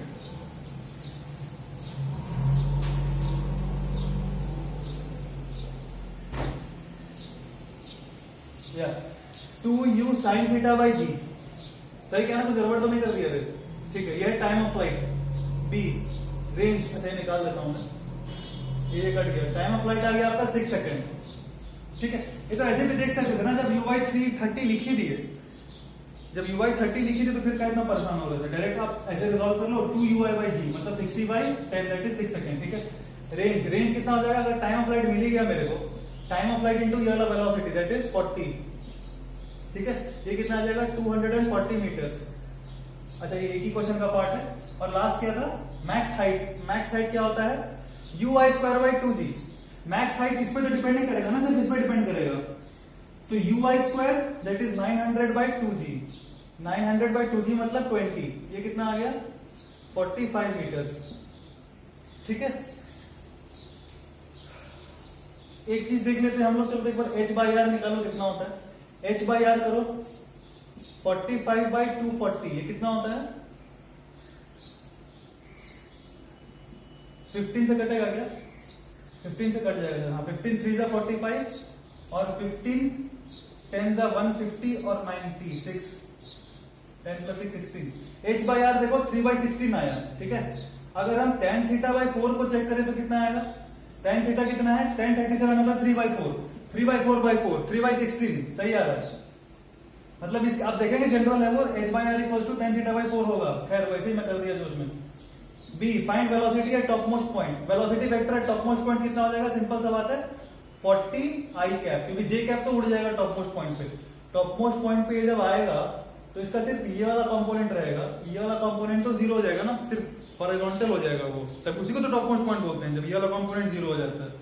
तो यहाँ पे वेलोसिटी वेक्टर क्या हो जाएगा, सिर्फ ये वाला कितना है आपका 40 आई कैप, y कंपोनेंट 0, तो 40 i cap metre per second is the velocity vector at top most point.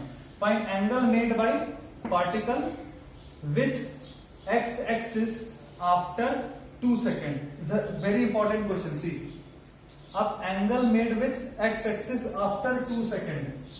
2 second का मतलब ध्यान से देखो एक बार, मेरे को टॉप मोस्ट पॉइंट तक पहुंचने में कितना टाइम लगा है, 3 second. If I tell you what is the time taken by the projectile to reach the top most point, फटाक से देख के बोलो.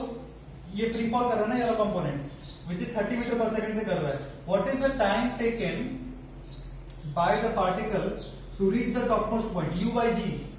u कितना लेंगे 30 by 10 दैट इज 3 सेकंड में वो टॉप मोस्ट पॉइंट पे पहुंच जाएगा. 2 सेकंड का मतलब, यहाँ क्वेश्चन ने बोला है 2 सेकंड पे कितना एंगल बनाएगा. 2 सेकंड का मतलब यहाँ पे कहीं है पार्टिकल, यहाँ पे कहीं है. देखो फोटो थोड़ा बड़ा बना रहा हूं आपके लिए, ऐसे करके. ये थोड़ा इंपॉर्टेंट है, ध्यान से देखना. ऐसे करके मतलब पार्टिकल बेसिकली यहाँ कहीं है. ये मैं मानता हूं आपका मैक्स हाइट है. पार्टिकल ऐसा करके है, ठीक है. इसका एक कंपोनेंट है, ये थोड़ा बड़ा बनाते हैं ताकि थोड़ा अच्छे से दिखे हमको.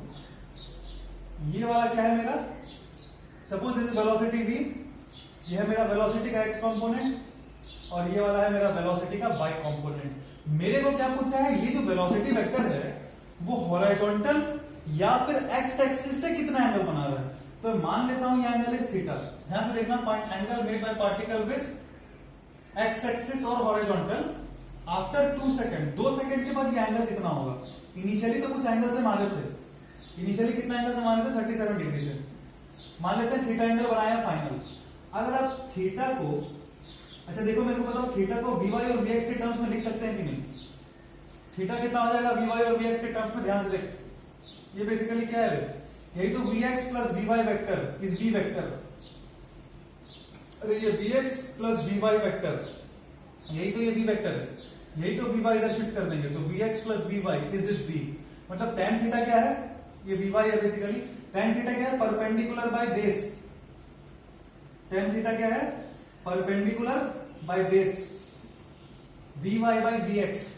रटना नहीं, आप चुपचाप ट्रायंगल बना लेना हमेशा और फिर करना. मैं आपको सिग्निफिकेंस समझाऊंगा इसका भी जस्ट, पर आप हमेशा क्या करो, ऐसे करके ट्रायंगल बना लिया करो. कौन सा एंगल चाहिए उसको क्लियरली ड्रॉ करो और देखो फिर कंपोनेंट्स कैसे लेंगे. इस केस में v Y by we x आ रहा था, हो सकता है वर्टिकल से अगर आपको, अच्छा उस पे आते हैं. अभी देखो tan थीटा कितना है, perpendicular by base, we Y by we X. After 2 seconds बताना है आपको वी वाई. 2 सेकंड के बाद वी वाई कितना हो जाएगा, इनिशियली कितना था, 2 सेकंड के बाद बताना है ना. मैं लिख लेता हूं, चलो यू वाई माइनस जी टी और वी एक्स तो यू एक्स ही रहेगा. ठीक है, tan थीटा कितना आ गया देखो, यू वाई कितना है 30 माइनस 10 इंटू 2 मतलब 20. 30 minus 20 that is 10 by U X कितना है 40, वो चेंज नहीं होगा. tan थीटा कितना आ गया 1/4. ठीक है, tan थीटा कितना आ गया 1/4. तो जो एंगल बना रहा है हॉरिजॉन्टल से कितना बनाएगा, tan इनवर्स 1/4. ठीक है. अब अगर इसी क्वेश्चन में मैं ये वाला क्वेश्चन आप खुद से, अगर ये वाला क्वेश्चन नहीं हुआ तो आप ये वाला क्वेश्चन खुद से करना. मैं आपको यहाँ पे एक और चीज बताता हूँ. Suppose in this question, same question थोड़ा सा डिफरेंट टाइप से पूछता. अगर यहाँ पूछता find the angle made by the projectile with the vertical, find the angle made by the projectile with the vertical after 2 seconds, तो आप हमेशा ये रटना नहीं कि tan theta equals to v by v x. Don't mug up this things. What you have to do always, और आज से लेकर के 2 साल तक हमेशा कभी आपसे क्वेश्चन पूछे कि what is the angle made by any particle moving in electric field, magnetic field, under gravitational field, जैसे इस केस में कोई कहीं भी अगर कैसा भी मोशन हो रहा है उसका, और आपको पूछे what angle this particular particle will make in its path, तो आपको क्या करना है, हमेशा चुपचाप हमेशा जिस पॉइंट पे एंगल पूछ रहा है वहां पे वो वेक्टर ड्रॉ करो जिसका एंगल पूछ रहा है. इस केस में वेलोसिटी है वो वेक्टर जिसका एंगल मेरे को पूछ रहा है.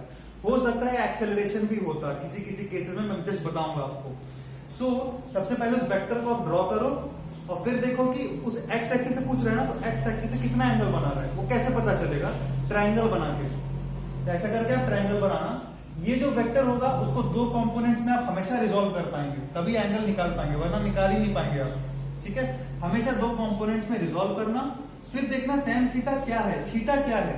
अगर हॉरिजॉन्टल से पूछ रहे हैं तो थीटा ये है, तो tan theta equals to this by this, रटना नहीं dy by dx, tan theta equals to this by this. अगर वर्टिकल से पूछता, मतलब अगर ये पूछता आपको वर्टिकल से, मान लो अल्फा, तब क्या लिखते देखो, अगर बोलता find the angle with the vertical तो क्या लिखते tan अल्फा इक्वल्स टू, ध्यान दो, फिर इसको इधर शिफ्ट कर देते आप, इसको इधर शिफ्ट करते तो tan अल्फा क्या था, परपेंडिकुलर, क्योंकि अल्फा के लिए ये परपेंडिकुलर है ना इस ट्रायंगल में, एंगल का ऑपोजिट परपेंडिकुलर होता है, इस अल्फा के लिए परपेंडिकुलर, तो क्या बोलते हैं vx by vy, tan alpha equals to vx by vy बोलते हैं, vx by vy, इसीलिए vy by vx होगा या vx by vy होगा, वो इस चीज पे डिपेंड करता है कि किससे एंगल पूछ रहा है आपको। तो अगर वर्टिकल से एंगल पूछता है ना तो tan alpha equals to vx by vy, तो vx कितना निकाले हम, अगर से 2 सेकंड के बाद बोलता आपको, तो vx कितना है, अब भी 40 है, और vy कितना है, vy कितना है फटाक से बोलो, vy है मेरा 10, तो कितना आता 4, सिंपल, ठीक है। तो आपको ये क्लैरिटी है कि नहीं अच्छे से, अभी मैं आपको बता रहा हूँ क्यों इंपॉर्टेंट है, देखो मैं आपको थोड़ा सा इसका सिग्निफिकेंस समझा रहा हूँ कि ये चीज समझना आपके लिए क्यों जरूरी है। Few months later when we will be studying about circular motion, देखो ध्यान से, जब एक पार्टिकल सर्कुलर मोशन में रहता है, मान लो ऐसा करके अटैच है, मान लो पार्टिकल यहाँ पहुंच गया, ये थ्रेड है, ध्यान से देखना, ये क्या है, थ्रेड है, मैं एक स्टोन को पकड़ के घुमा रहा हूं, स्टोन को बांध लिया, ऐसे करके घुमा रहा हूं, ठीक है। जब स्टोन यहां पहुंचा ना, यहां पे पहुंचते ही मैं कह रहा हूं इसका इस तरफ भी एक एक्सेलरेशन है, आपको नहीं पता पर आप समझ सकते हैं, आप समझ सकते हैं, मैं बता रहा हूं, मान लो इस तरफ एक्सेलरेशन दिया है आपको 4 मीटर पर सेकंड स्क्वायर, या एक्सेलरेशन आपको दिया हुआ है, ठीक है। हमेशा सर्कुलर मोशन में सेंटर की तरफ एक्सेलरेशन होता है, मान लो 10 मीटर पर सेकंड स्क्वायर है, मेरे को नहीं पता कितना है, मैं आर्बिट्ररी डेटा दे रहा हूं आपको, मैं आपको I am just giving you some random data now. अब इसमें क्या क्वेश्चन पूछता है, इसी टाइप का क्वेश्चन पूछेगा, ध्यान से देखना, क्वेश्चन पूछता है यहाँ पे find angle between resultant acceleration and tangential acceleration, ये क्या है, टेंजेंट के अलॉन्ग लग रहा है, तो इसको बोलते हैं टेंजेंशियल एक्सेलरेशन, और इसको बोलते हैं सेंट्रीपिटल एक्सेलरेशन या रेडियल एक्सेलरेशन। ये क्वेश्चन पूछता है find angle between resultant acceleration and tangential acceleration. ये क्वेश्चन सर्कुलर मोशन का नहीं है, ये क्वेश्चन आप अभी भी कर सकते हैं, अभी करते हैं साथ में, देखो मैंने सारा कुछ दे दिया आपको, ये बोल दिया टेंजेंशियल एक्सेलरेशन है 4 मीटर पर सेकंड स्क्वायर, और इस तरफ है सेंट्रीपिटल एक्सेलरेशन, नाम है बस, टेंशन मत लो, एसी नाम है बस, 10 मीटर पर सेकंड स्क्वायर, ये तो एक्सेलरेशन लग रहा है इस पर्टिकुलर स्टोन पे। अब देखो आपको क्वेश्चन क्या पूछा, एंगल बिटवीन रिजल्टेंट एक्सेलरेशन, मतलब रिजल्टेंट एक्सेलरेशन पता तो होना चाहिए किधर है, किधर होगा, दिस प्लस दिस, ऐसे करके कुछ आएगा, ठीक है, ऐसे करके कुछ आएगा, अपना ये पैरेललोग्राम बनेगा ऐसा करके, ठीक है। ये है मेरा रिजल्टेंट एक्सेलरेशन। अब बोला है रिजल्टेंट एक्सेलरेशन किसके साथ, angle between resultant acceleration and tangential, ये वाला एंगल पूछ रहा है मेरे को, थीटा। अब तुम ही देके बताओ tan थीटा क्या होगा, आप देखे बताइए tan थीटा कितना होगा, परपेंडिकुलर बाय बेस, परपेंडिकुलर कितना है, परपेंडिकुलर कितना है, मैं इसी को शिफ्ट कर दिया यहाँ पे, परपेंडिकुलर कितना है 10, यही 10 है ना यहाँ पे शिफ्ट किया मैंने 10, और बेस कितना है 4, तो tan थीटा कितना है 10/4, दैट इज 5/2। यही क्वेश्चन पूछ सकता था, find angle between resultant acceleration and centripetal acceleration, resultant acceleration and centripetal acceleration, तो ये अल्फा, तो tan अल्फा कितना लिखते दिस, tan अल्फा कितना लिखते this by this, angle between, हाँ रिजल्टेंट, तो दिस बाय दिस लिखते, तो दिस कितना था 4 और ये कितना है 10, तो 4/10 आता उस केस में, 4/10 आता मतलब 0.4। तो ये सारा questions are not specific for projectile, अब ऐसा मत सोचना कि क्वेश्चन रट लूंगा मैं, वो जनरल क्वेश्चन है, ट्रिग्नोमेट्री मैथ्स का है, वो कहीं भी आ सकता है in future, therefore very thoroughly understand this one thing. कभी भी आपको पूछे find angle made by velocity vector या acceleration vector with x axis या वाई एक्सिस, आपके दिमाग में क्लैरिटी रहना चाहिए कि मेरे को जब भी एंगल पूछे, मेरे को उस पर्टिकुलर वेक्टर को प्रॉपरली ड्रॉ करना है उस इंस्टेंट पे, जिस इंस्टेंट पे पूछ रहा है, यहाँ पे 2 सेकंड पे पूछ रहा है, यहाँ पे इस पॉइंट पे पूछ रहा है पी पे, यहाँ पे इस पॉइंट पे पूछ रहा है आपको पी पे, कहीं भी पूछ सकता था वो, और यहाँ पे भी किसी टाइम पे पूछ सकता है। आपको क्या करना है, उस पर्टिकुलर इंस्टेंट पे draw that vector carefully and then note what is the angle that you are suppose to find, horizontal से बोला है या वर्टिकल से बोला है, कौन सा एंगल बोला, ये क्लैरिटी रहना चाहिए। उसके बाद वो जो वेक्टर आपने बनाया ना, ये जो भी वेक्टर आपने बनाया इसका x कंपोनेंट और y कंपोनेंट क्लैरिटी से आपको पता होना चाहिए. You should very clearly know what are those components. Then you can find tan theta. So don't mug up vy by vx or vx by vy. It's not possible to do that. ठीक है, तो ऐसा करके concept है हमारा basically. तो this is one concept, there is nothing to mug up here. ये मैं मिटा दे रहा हूँ. I don't think this is out of syllabus. ये आएगा फ्यूचर में और बहुत प्रॉब्लम होता है बच्चों को इसमें. अगर आपको नहीं समझ में आएगा you will be gone, I will also be gone, साथ में जाएंगे. इसलिए ध्यान समझना है चीज. खैर, तो नेक्स्ट क्वेश्चन क्या है? Find angle with vertical after 5 second. 5 second के बाद ऑफ कोर्स यहाँ नीचे कहीं आ जाएगा. 5 सेकंड के बाद कहाँ आएगा? हाफ से ज्यादा चल लेगा ना. 3 सेकंड पे ही मैक्स हाइट अटेंड कर ले रहा है. 5 सेकंड पे जाहिर सा बात है यहाँ कहीं होगा. यहाँ कहीं होगा तो वेलोसिटी वेक्टर कुछ ऐसा होगा. तो सबसे पहले मेरे को क्या करना होता है? वेक्टर ड्रॉ करना होता है. क्योंकि मैंने अब वेक्टर ड्रॉ किया. अब पूछा किसके साथ है? वर्टिकल के साथ क्या हॉरिजॉन्टल के साथ? वो देखो, एंगल मेड विद वर्टिकल, मतलब ये एंगल पूछ रहा है वर्टिकल से. ये वर्टिकल है ना, आपको कौन सा एंगल पूछ रहा है? ये वाला. ठीक है. अब ये अगर मेरा वेलोसिटी वेक्टर है तो ये हो जाएगा मेरा vx और ये वाला हो जाएगा मेरा vy. तो मेरे को फटाक से vx बता दो कितना होगा. vx से चेंज ही नहीं होगा. वो कितना था? ux के बराबर रहेगा. That is 40 i cap. Change क्या हो जाएगा? vy which is uy minus gt. अपना uy कितना दिया हुआ है? 30 माइनस 10 इंटू 5. 5 सेकंड क्या बोला ना, ये क्या हो जाएगा? -20. 30 माइनस 50 माइनस 20. तो tan थीटा इस केस में कितना है? tan थीटा कितना है? Perpendicular by base. Perpendicular vx by vy. vx by vy. vx कितना है? 40 और vy का मैग्नीट्यूड लेना, कंफ्यूज नहीं होना. सिर्फ मैग्नीट्यूड का बात करेंगे 2. तो ये एंगल कितना हो गया? थीटा. थीटा का बात करें कितना हो गया मेरा? tan inverse 2. थीटा कितना हो गया? tan inverse 2. सिंपल. ठीक है. ओके. तो ये एक छोटा सा क्वेश्चन था मेरा. ये कॉन्सेप्ट क्लैरिटी करने के लिए कि कैसे हम एंगल्स निकालते हैं at different points.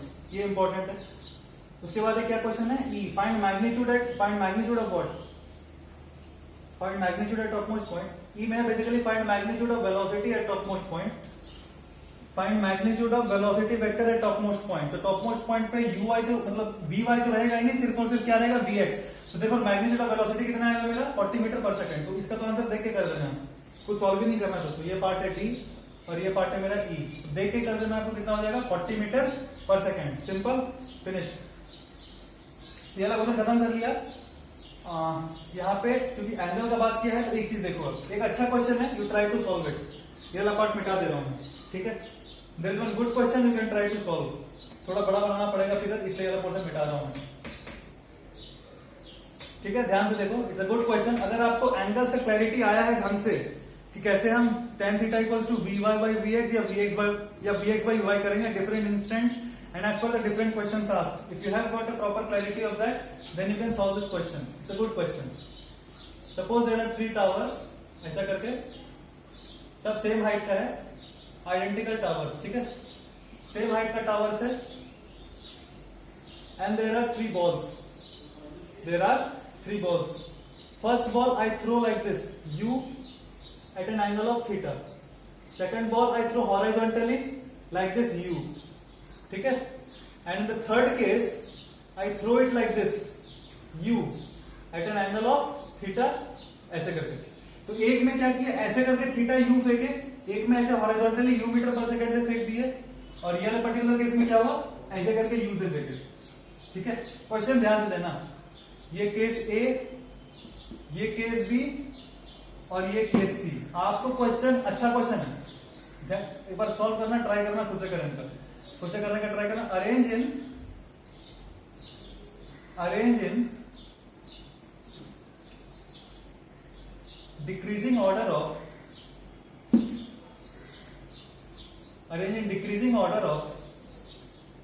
angles.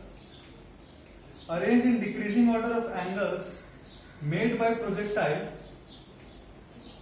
Arrange in decreasing order of angles made by projectile when it reaches the ground. जब वो ग्राउंड पे, तीनों के तीनों ग्राउंड पे पहुंचेगा कि नहीं? हवा में रह जाएगा. ग्राउंड पे तो पहुंचेगा ना. जब वो ग्राउंड पे पहुंचेगा तो वो हॉरिजॉन्टल से जो एंगल बनाएगा उसके डिक्रीजिंग ऑर्डर में आपको अरेंज करना है एबीसी को। ठीक है, आप एक बार ट्राई करो। हालांकि ये क्वेश्चन बताने से पहले मैं एक बार आपको एक अच्छा चीज बताता हूँ। ठीक है, ध्यान से देख, एक अच्छा चीज बता रहा हूँ। It's a very important thing. I told you that projectile is symmetric, right? This thing I told you that projectile is symmetric. So आप ये ट्राई कर सकते हैं, और अगर नहीं कर पा रहे हैं तो मैं इससे पहले एक चीज बताता हूँ। जो ट्राई कर चुके हैं ट्राई कर लो, जो बना लिया देखो। अभी जो चीज बताने जाऊंगा that will help you in solving this problem. ठीक है, देखो फटाक से, मार्कर मर गया लग रहा है। 1 सेकेंड।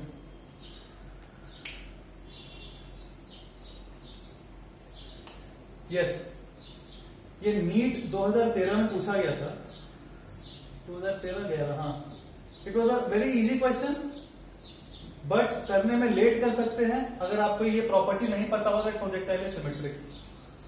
आपको बोला था that initial velocity of a projectile दिया हुआ है। ये चीज दिया हुआ था आपको कि initial velocity of a projectile is, exact date I don't remember, but it was mostly 3i cap plus 4j cap meter per second. This is the initial velocity of the projectile. 3i cap plus 4j cap meter per second. Question बोला था find velocity of projectile when it reaches ground. Find the velocity of projectile when it reaches ground. ठीक है, ये initial velocity है। आपको चार option में दे रहा हूं, -3i cap -4j cap। दूसरा ऑप्शन ले लो 3i cap -4j cap,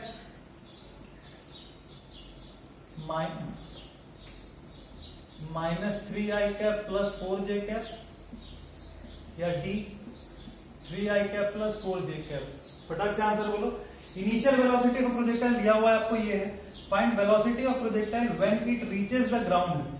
जब वो ग्राउंड पे पहुंचता है तब उसका आपको वेलोसिटी क्या होगा देख के बताना है। देख के बताना, पेन कॉपी चलाने की जरूरत नहीं आपको, देख के बता दो। इसलिए टाइम में महंगा कुछ दिया ही नहीं। देख के बताओ फटाक से कितना होगा,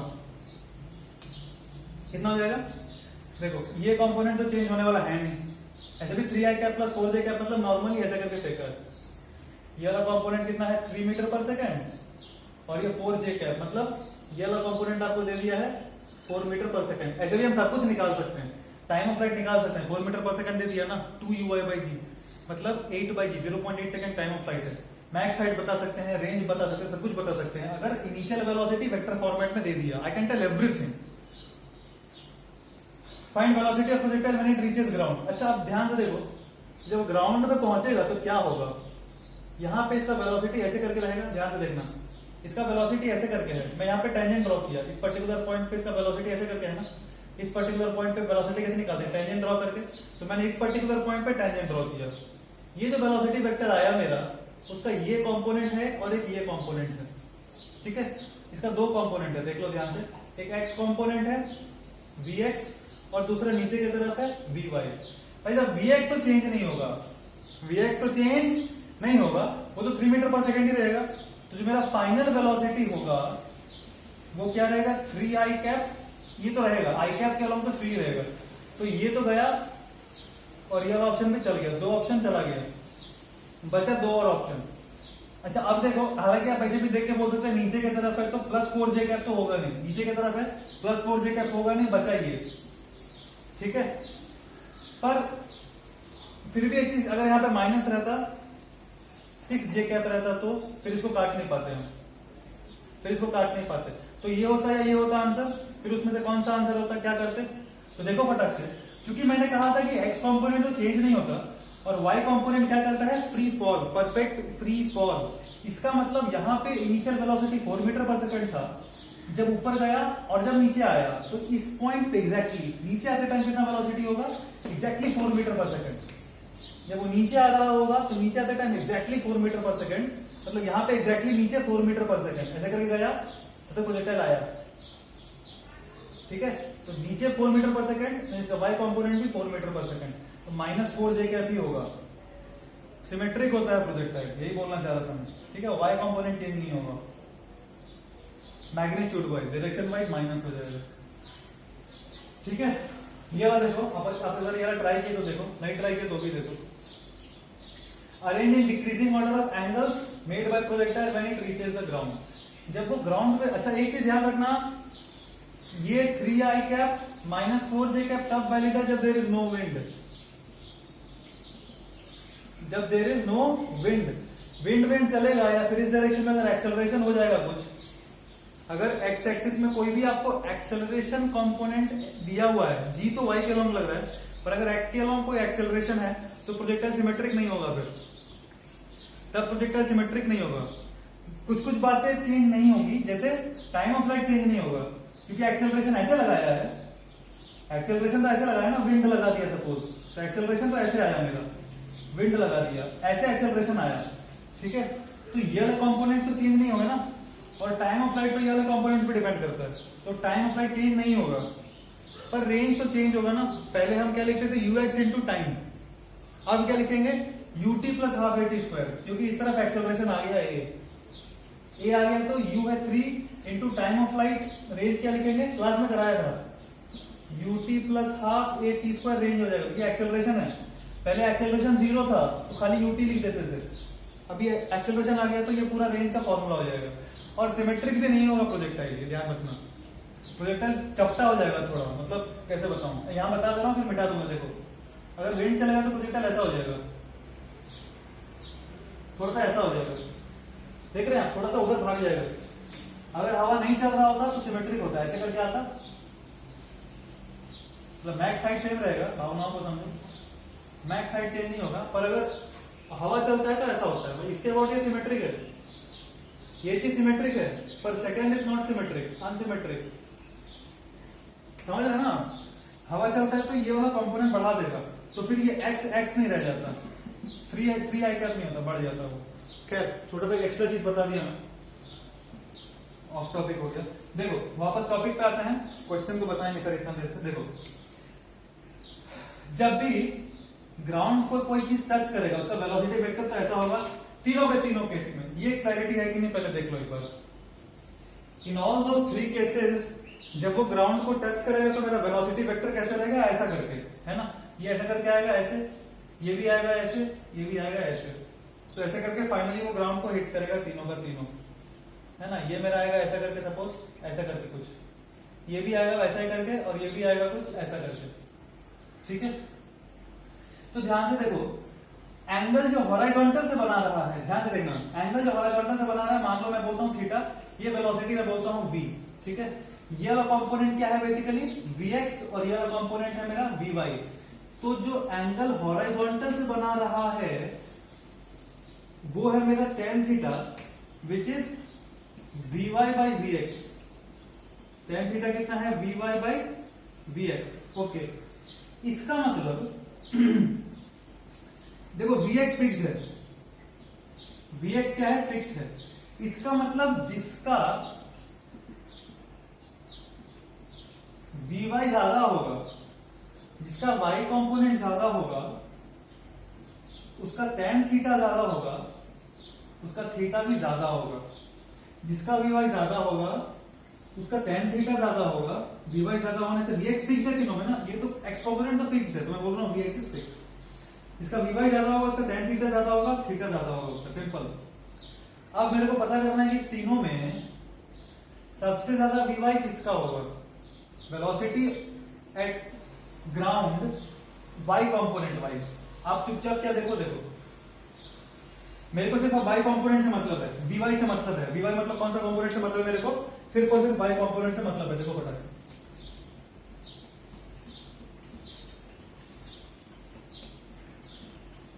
मेरे को सिर्फ और सिर्फ किससे मतलब है, y कंपोनेंट से। इसका क्या मतलब है, y कंपोनेंट का फटाक से एक्सप्रेशन लिखता हूं, देखो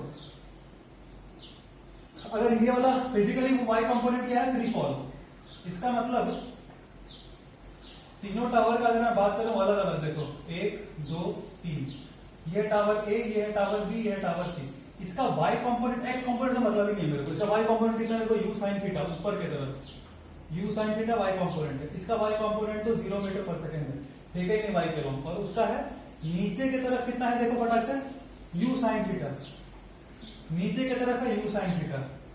अब अगर मैं आपसे ये क्वेश्चन पूछूं,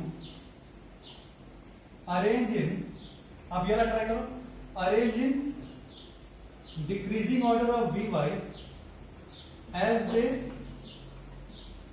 arrange in decreasing order of v y as they hit the ground. एक बार ट्राई करो फटाक से।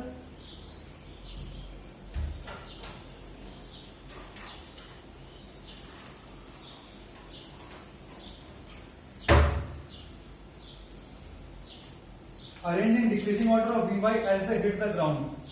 ठीक है, देखो ध्यान से, आपको इसका आंसर मैं बताता हूं आपको। ए और बी के लिए सेम होगा, A equals to B greater than C. ऐसा क्यों होगा? देखो, एक तो कॉमन सेंस से दिख रहा है सी का काफी ज्यादा होगा, सी तो डायरेक्ट मैंने फेंका नीचे ऐसे करके और यहां से ड्रॉप किया, तो सी का तो ज्यादा होगा बी से, कोई डाउट ही नहीं है।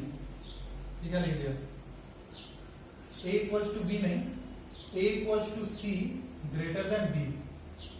तो सी का तो बी से ज्यादा होगा, डेफिनेटली साफ साफ दिख रहा है, क्योंकि सी को तो मैंने नीचे फेंका, बी से तो ज्यादा होगा। अच्छा, ए और सी में क्या होगा?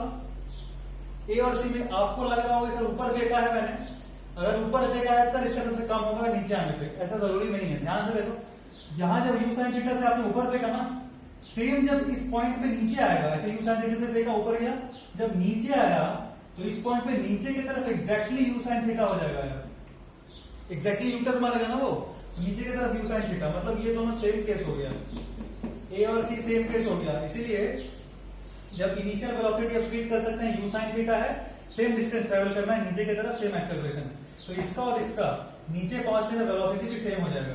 इसलिए velocity at A equals to velocity at C, मतलब in case A velocity in case A equals to velocity in case C which is greater than velocity in case C B which is greater than velocity in case B. ऐसा क्यों? यहां पे तो मैंने drop किया, चुपचाप फेंका नहीं ना। अरे बी क्या होता है? यू, बेसिकली ऊपर से मैग्नीट्यूड का बात कर रहे हैं तो यू प्लस जी टी लिख सकते हैं ना, यू जीरो है इस केस में, बाकी सब केस में कुछ है already, you sine theta, you sine theta extra आएगा, यू साइन थीटा एक्स्ट्रा आएगा। ठीक है, तो वी वाई किस किस केस में क्या, वी वाई का रिलेशन क्या है? ए और सी के केस में बराबर है, इसका मतलब वी वाई ए और सी में बराबर है। इसका मतलब अगर tan थीटा का बात करेंगे या थीटा का बात करेंगे तो क्या आंसर बोल देंगे हम? Theta in the case of a equals to theta in the case of c which is greater than theta in the case of b. क्योंकि वी वाई ये दो केस में बड़ा है, तो tan थीटा बड़ा होगा तो थीटा भी बड़ा होगा ए और सी के केस में, और बी के केस में सबसे छोटा होगा। ठीक है, it was a good question of angles. ये हम एंगल्स पे डीलिंग करके क्वेश्चन ये सॉल्व किए थे। It was a good question, conceptual question था, और ये शायद कहीं पूछा गया है, मेरे को याद नहीं। मैं जो भी क्वेश्चंस करा रहा हूँ, these all are very standard and classical questions जो आपके कॉन्सेप्ट को क्लियर करने के लिए है। ये रैंडम क्वेश्चंस मैं नहीं करा रहा आपको। ठीक है, सो अगर आपको ये चीज क्लियर हो गया, अभी will solve some general question. फटाक से देखो, will solve some general questions जो आपको आना चाहिए।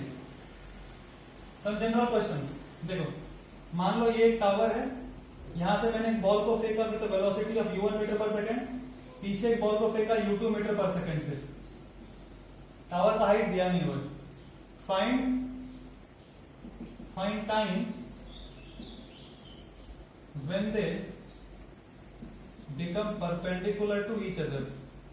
Find the time when they become perpendicular to each other. Second question, ये मेरा एक पार्टिकल है, अब ट्राई करो वो वाला।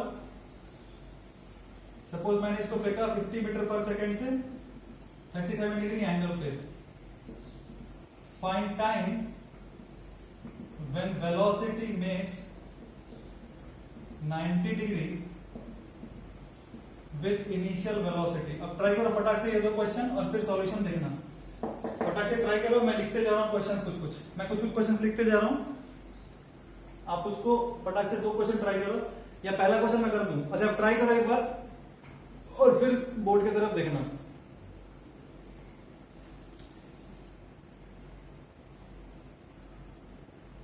ट्वेंटी मीटर और ये हाइट है सपोज 30 मीटर, इसको मैंने फेंका इधर 10 मीटर पर सेकंड से, यहां से एक बॉल है, इसको मैंने ऐसे करके फेंका 60 डिग्री 10 मीटर पर सेकंड। आपको बोला A find time when they collide, और दूसरा question find the distance between the towers, ये दो क्वेश्चन है, ठीक है। Find the time when they collide and find the distance between the towers, ये आपको पूछा गया है 1994, काफी पुराना सवाल है पर अच्छा सवाल है, और वो आप कर सकते हैं, ऐसा नहीं कर सकते, इजी क्वेश्चन है। देखो find time when they become perpendicular to each other. अब ऐसे जब भी आपको परपेंडिकुलर वर्ड दिखे, आज इसे ये फिर बता रहा हूं, काइनेमैटिक्स का प्रॉब्लम नहीं है, जनरल प्रॉब्लम है। जब भी आपको बोले दो वेक्टर 90 डिग्री बना रहा है, आपके दिमाग में क्लिक करना चाहिए दैट मेरे को डॉट प्रोडक्ट लेना चाहिए। क्या लेना चाहिए मेरे को? Dot product. अच्छा, डॉट प्रोडक्ट लेने के लिए मेरे को वेक्टर फॉर्मेट में लिखना पड़ेगा दोनों को। दो चीज का जब हम डॉट प्रोडक्ट लेते हैं तो उसका मेरे को वेक्टर फॉर्म पता होना चाहिए ना, तभी तो डॉट प्रोडक्ट ले पाएंगे।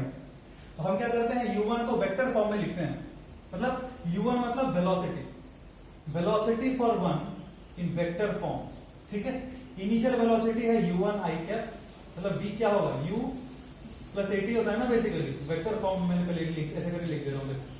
तो वेलोसिटी जिस टाइम पे पर लेट, मतलब मैं आपको ये बोल रहा हूं कि late t be time when v1 and v2 become perpendicular, मतलब ये फाइनली ऐसे करके आएगा। देखो कैसे करके आएगा, ऐसा करके फेंका मैंने, ठीक है, ऐसा करके, ये कुछ ऐसा करके आएगा, मान लो ये ऐसा, और इसको इस तरफ फेंके हम तो ये वाला कुछ ऐसा, ठीक है। ये दोनों का जब मैं मिला दूं, मतलब ऐसे करके ला दूं, ये सपोज हो गया मेरा v1, क्योंकि u1 था उसको v1 और इसको मैं बोल दिया v2। ये v1 को मैं शिफ्ट कर दिया इधर, ऐसे उठा के v1, ये 90 डिग्री। तो मैं बोल रहा हूं time t, let be the time t when this thing happens, कि v1 और v2 perpendicular. Let t be time when v1 and v2 become perpendicular, ठीक है, ओके। तो मैं क्या बोलूंगा, देखो v1 को वेक्टर फॉर्म में लिखना पड़ेगा। मैं बेसिकली क्या करूंगा, इसको वेक्टर फॉर्म में लिखूंगा as a function of time t, v2 को वेक्टर फॉर्म में लिखूंगा as a function of time t, dot product कर दूंगा इक्वल्स टू 0, सिंपल आंसर आ जाएगा। तो v1 क्या होगा, देखो इनिशियल वेलोसिटी क्या है, v equals to u minus G T.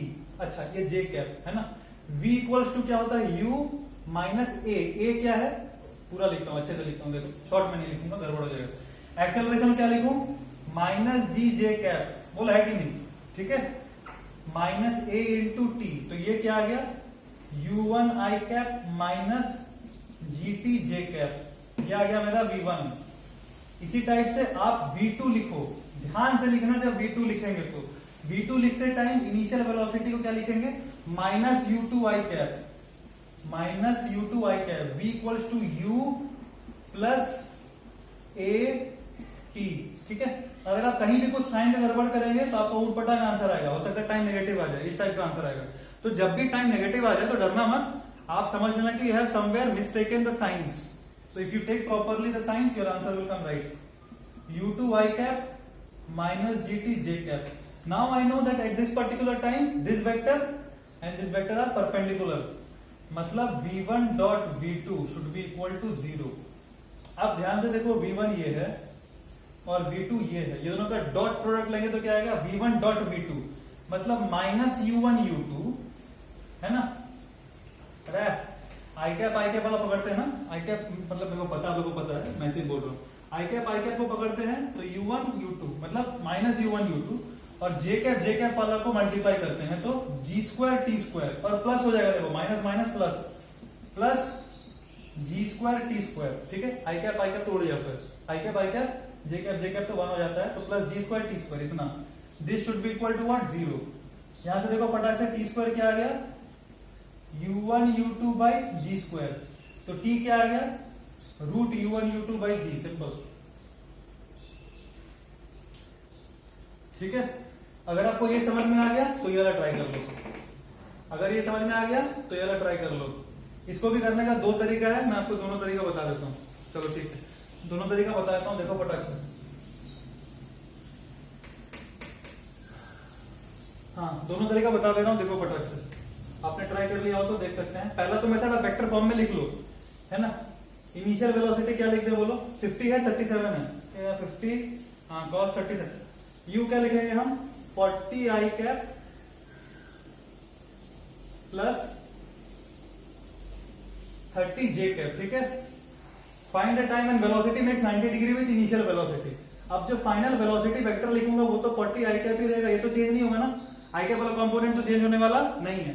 J cap वाला क्या हो जाएगा, देखो वी वाई लिख रहा हूं, ये बेसिकली वी एक्स था, अब वी वाई लिखूंगा। वी वाई क्या होगा, u माइनस जी t, u minus g into t, ये जे कैप।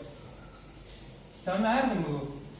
ये वेलोसिटी वेक्टर है बेटा, ये वी एक्स है, वी एक्स तो 40 होगा ना, और वी वाई कितना होगा, यू वाई माइनस जी टी, है ना, जे कैप, ये वाई कंपोनेंट है तो जे कैप। अब मैं बोला आपको, मैं नहीं बोला, क्वेश्चन दिया, find time when the velocity makes 90 degree, मतलब इसमें और इसमें क्या हो जाए 90 degree. Find the time when velocity makes 90 degree with initial velocity, ये इसके साथ 90 डिग्री बनाएंगे, तो u डॉट भी क्या होना चाहिए मेरा 0, ठीक है। इसका मतलब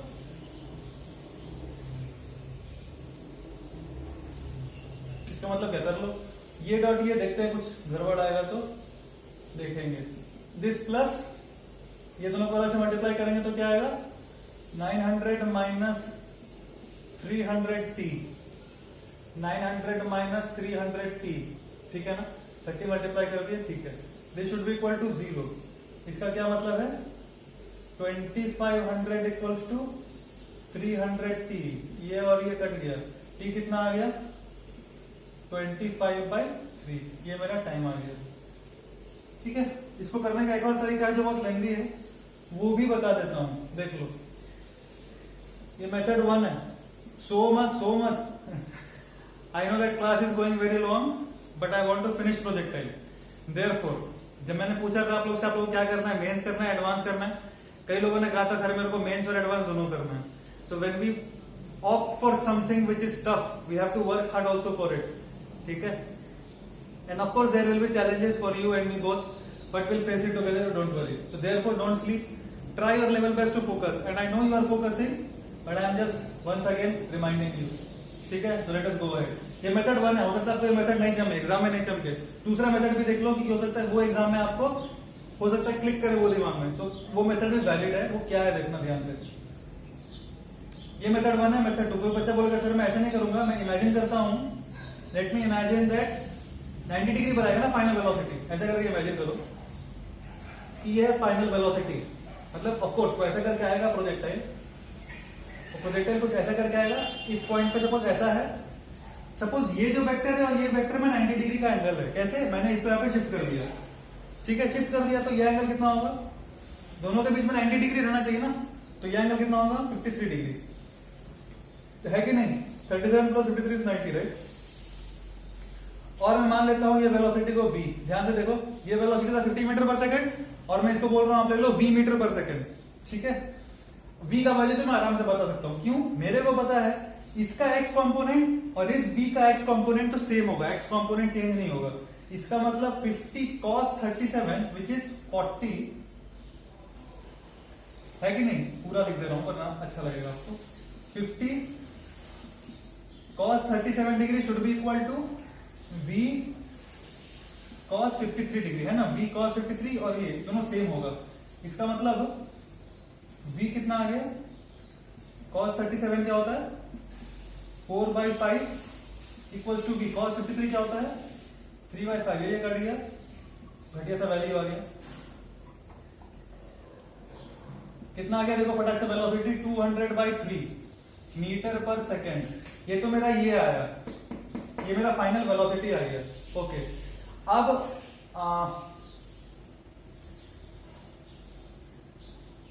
अगर मेरे को ये पता चल गया 200/3 है, क्वेश्चन मिटा दे रहा हूं मैं, क्वेश्चन आपने लिख लिया होगा, मैं मिटा दे रहा हूं, देखो मेरे को v कितना मिल गया 200/3, कितना मिल गया ये 200/3, इसका मतलब ये कंपोनेंट तो फिक्स ही है 40, ये कंपोनेंट कितना होगा, इस 200/3 का ये कंपोनेंट कितना होगा 200/3 sin 53, sin 53 का मतलब 4/5, कितना आ गया देखो 5 4 20,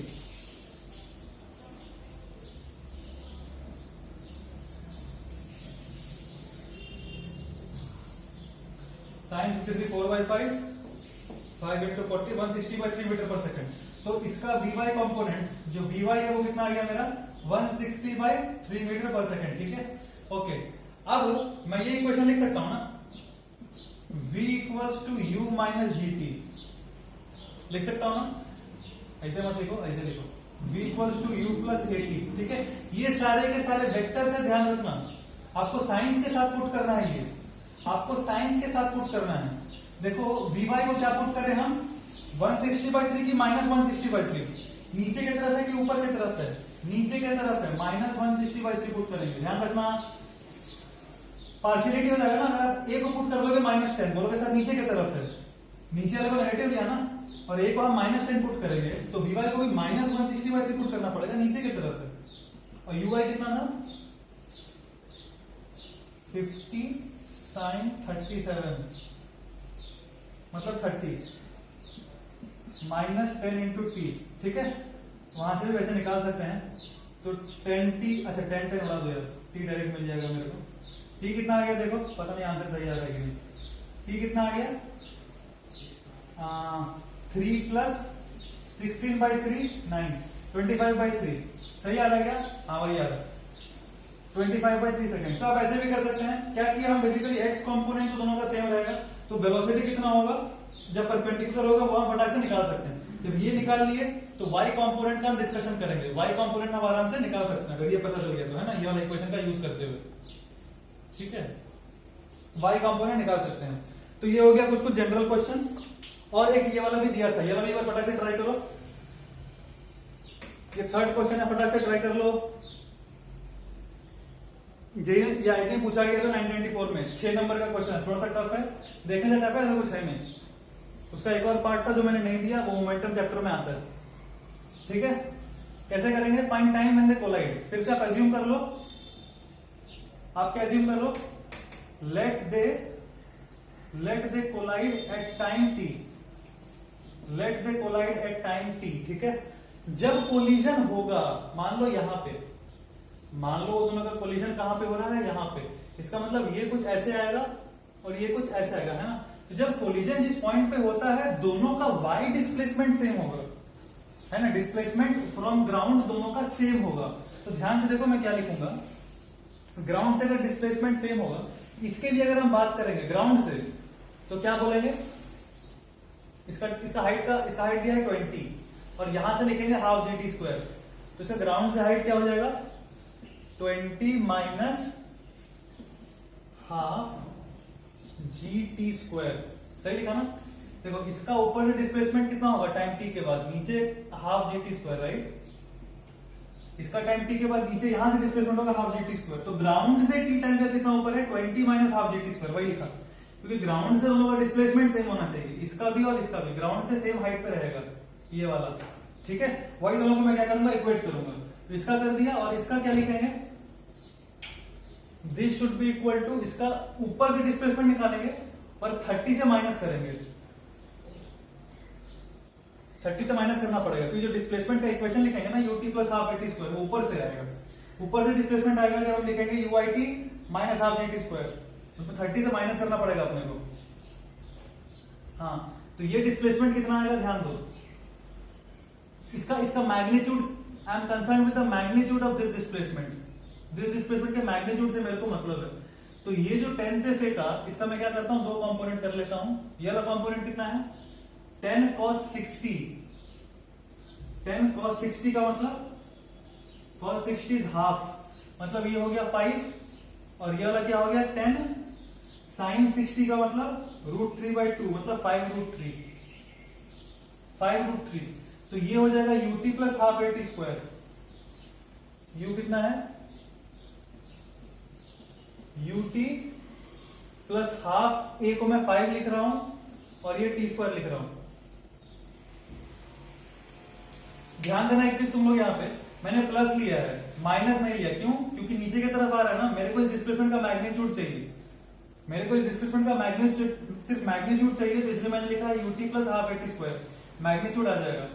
जब ये डिस्प्लेसमेंट वेक्टर के टर्म्स में निकालना होता तो ut फिर minus ut minus half GT square लिखते, पर उसका लेते क्या सिर्फ मैग्नीट्यूड, तो either ut plus half AT square लिखो या minus ut minus half GT square लिखो, लेना तो सिर्फ मैग्नीट्यूड है मेरे को, इसलिए मैंने ऐसे लिख दिया। ठीक है, देख रहे हो कुछ गड़बड़ ना हो बस।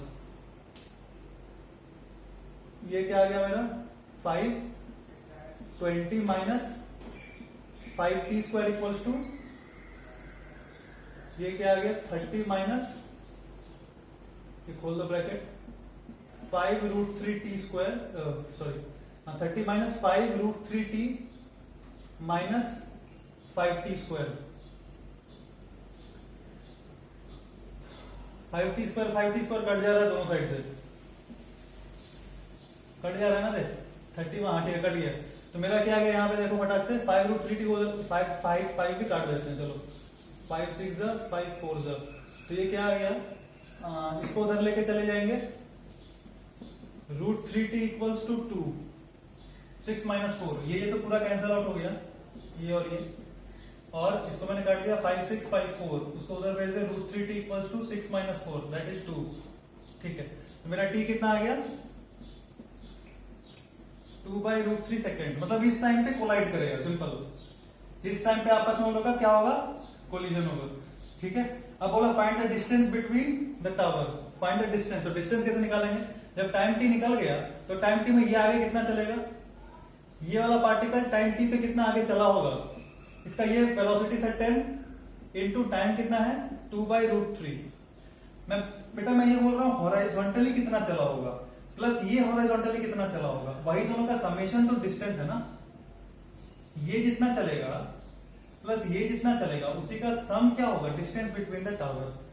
तो अगर मेरे को टाइम पता चल गया कब कोलाइड कर रहा है, उतना टाइम के लिए ये इधर चला, उतना ही टाइम के लिए ये वाला इधर चला, ठीक है, तो ये जो इधर चला कितना चला 10, क्योंकि इस तरफ जो जा रहा है वो तो y कंपोनेंट पे डिपेंड नहीं करेगा ना, वो तो सिर्फ x कंपोनेंट पे डिपेंड करेगा, और x कंपोनेंट पूरा का पूरा मेरे को 10 दिया हुआ है।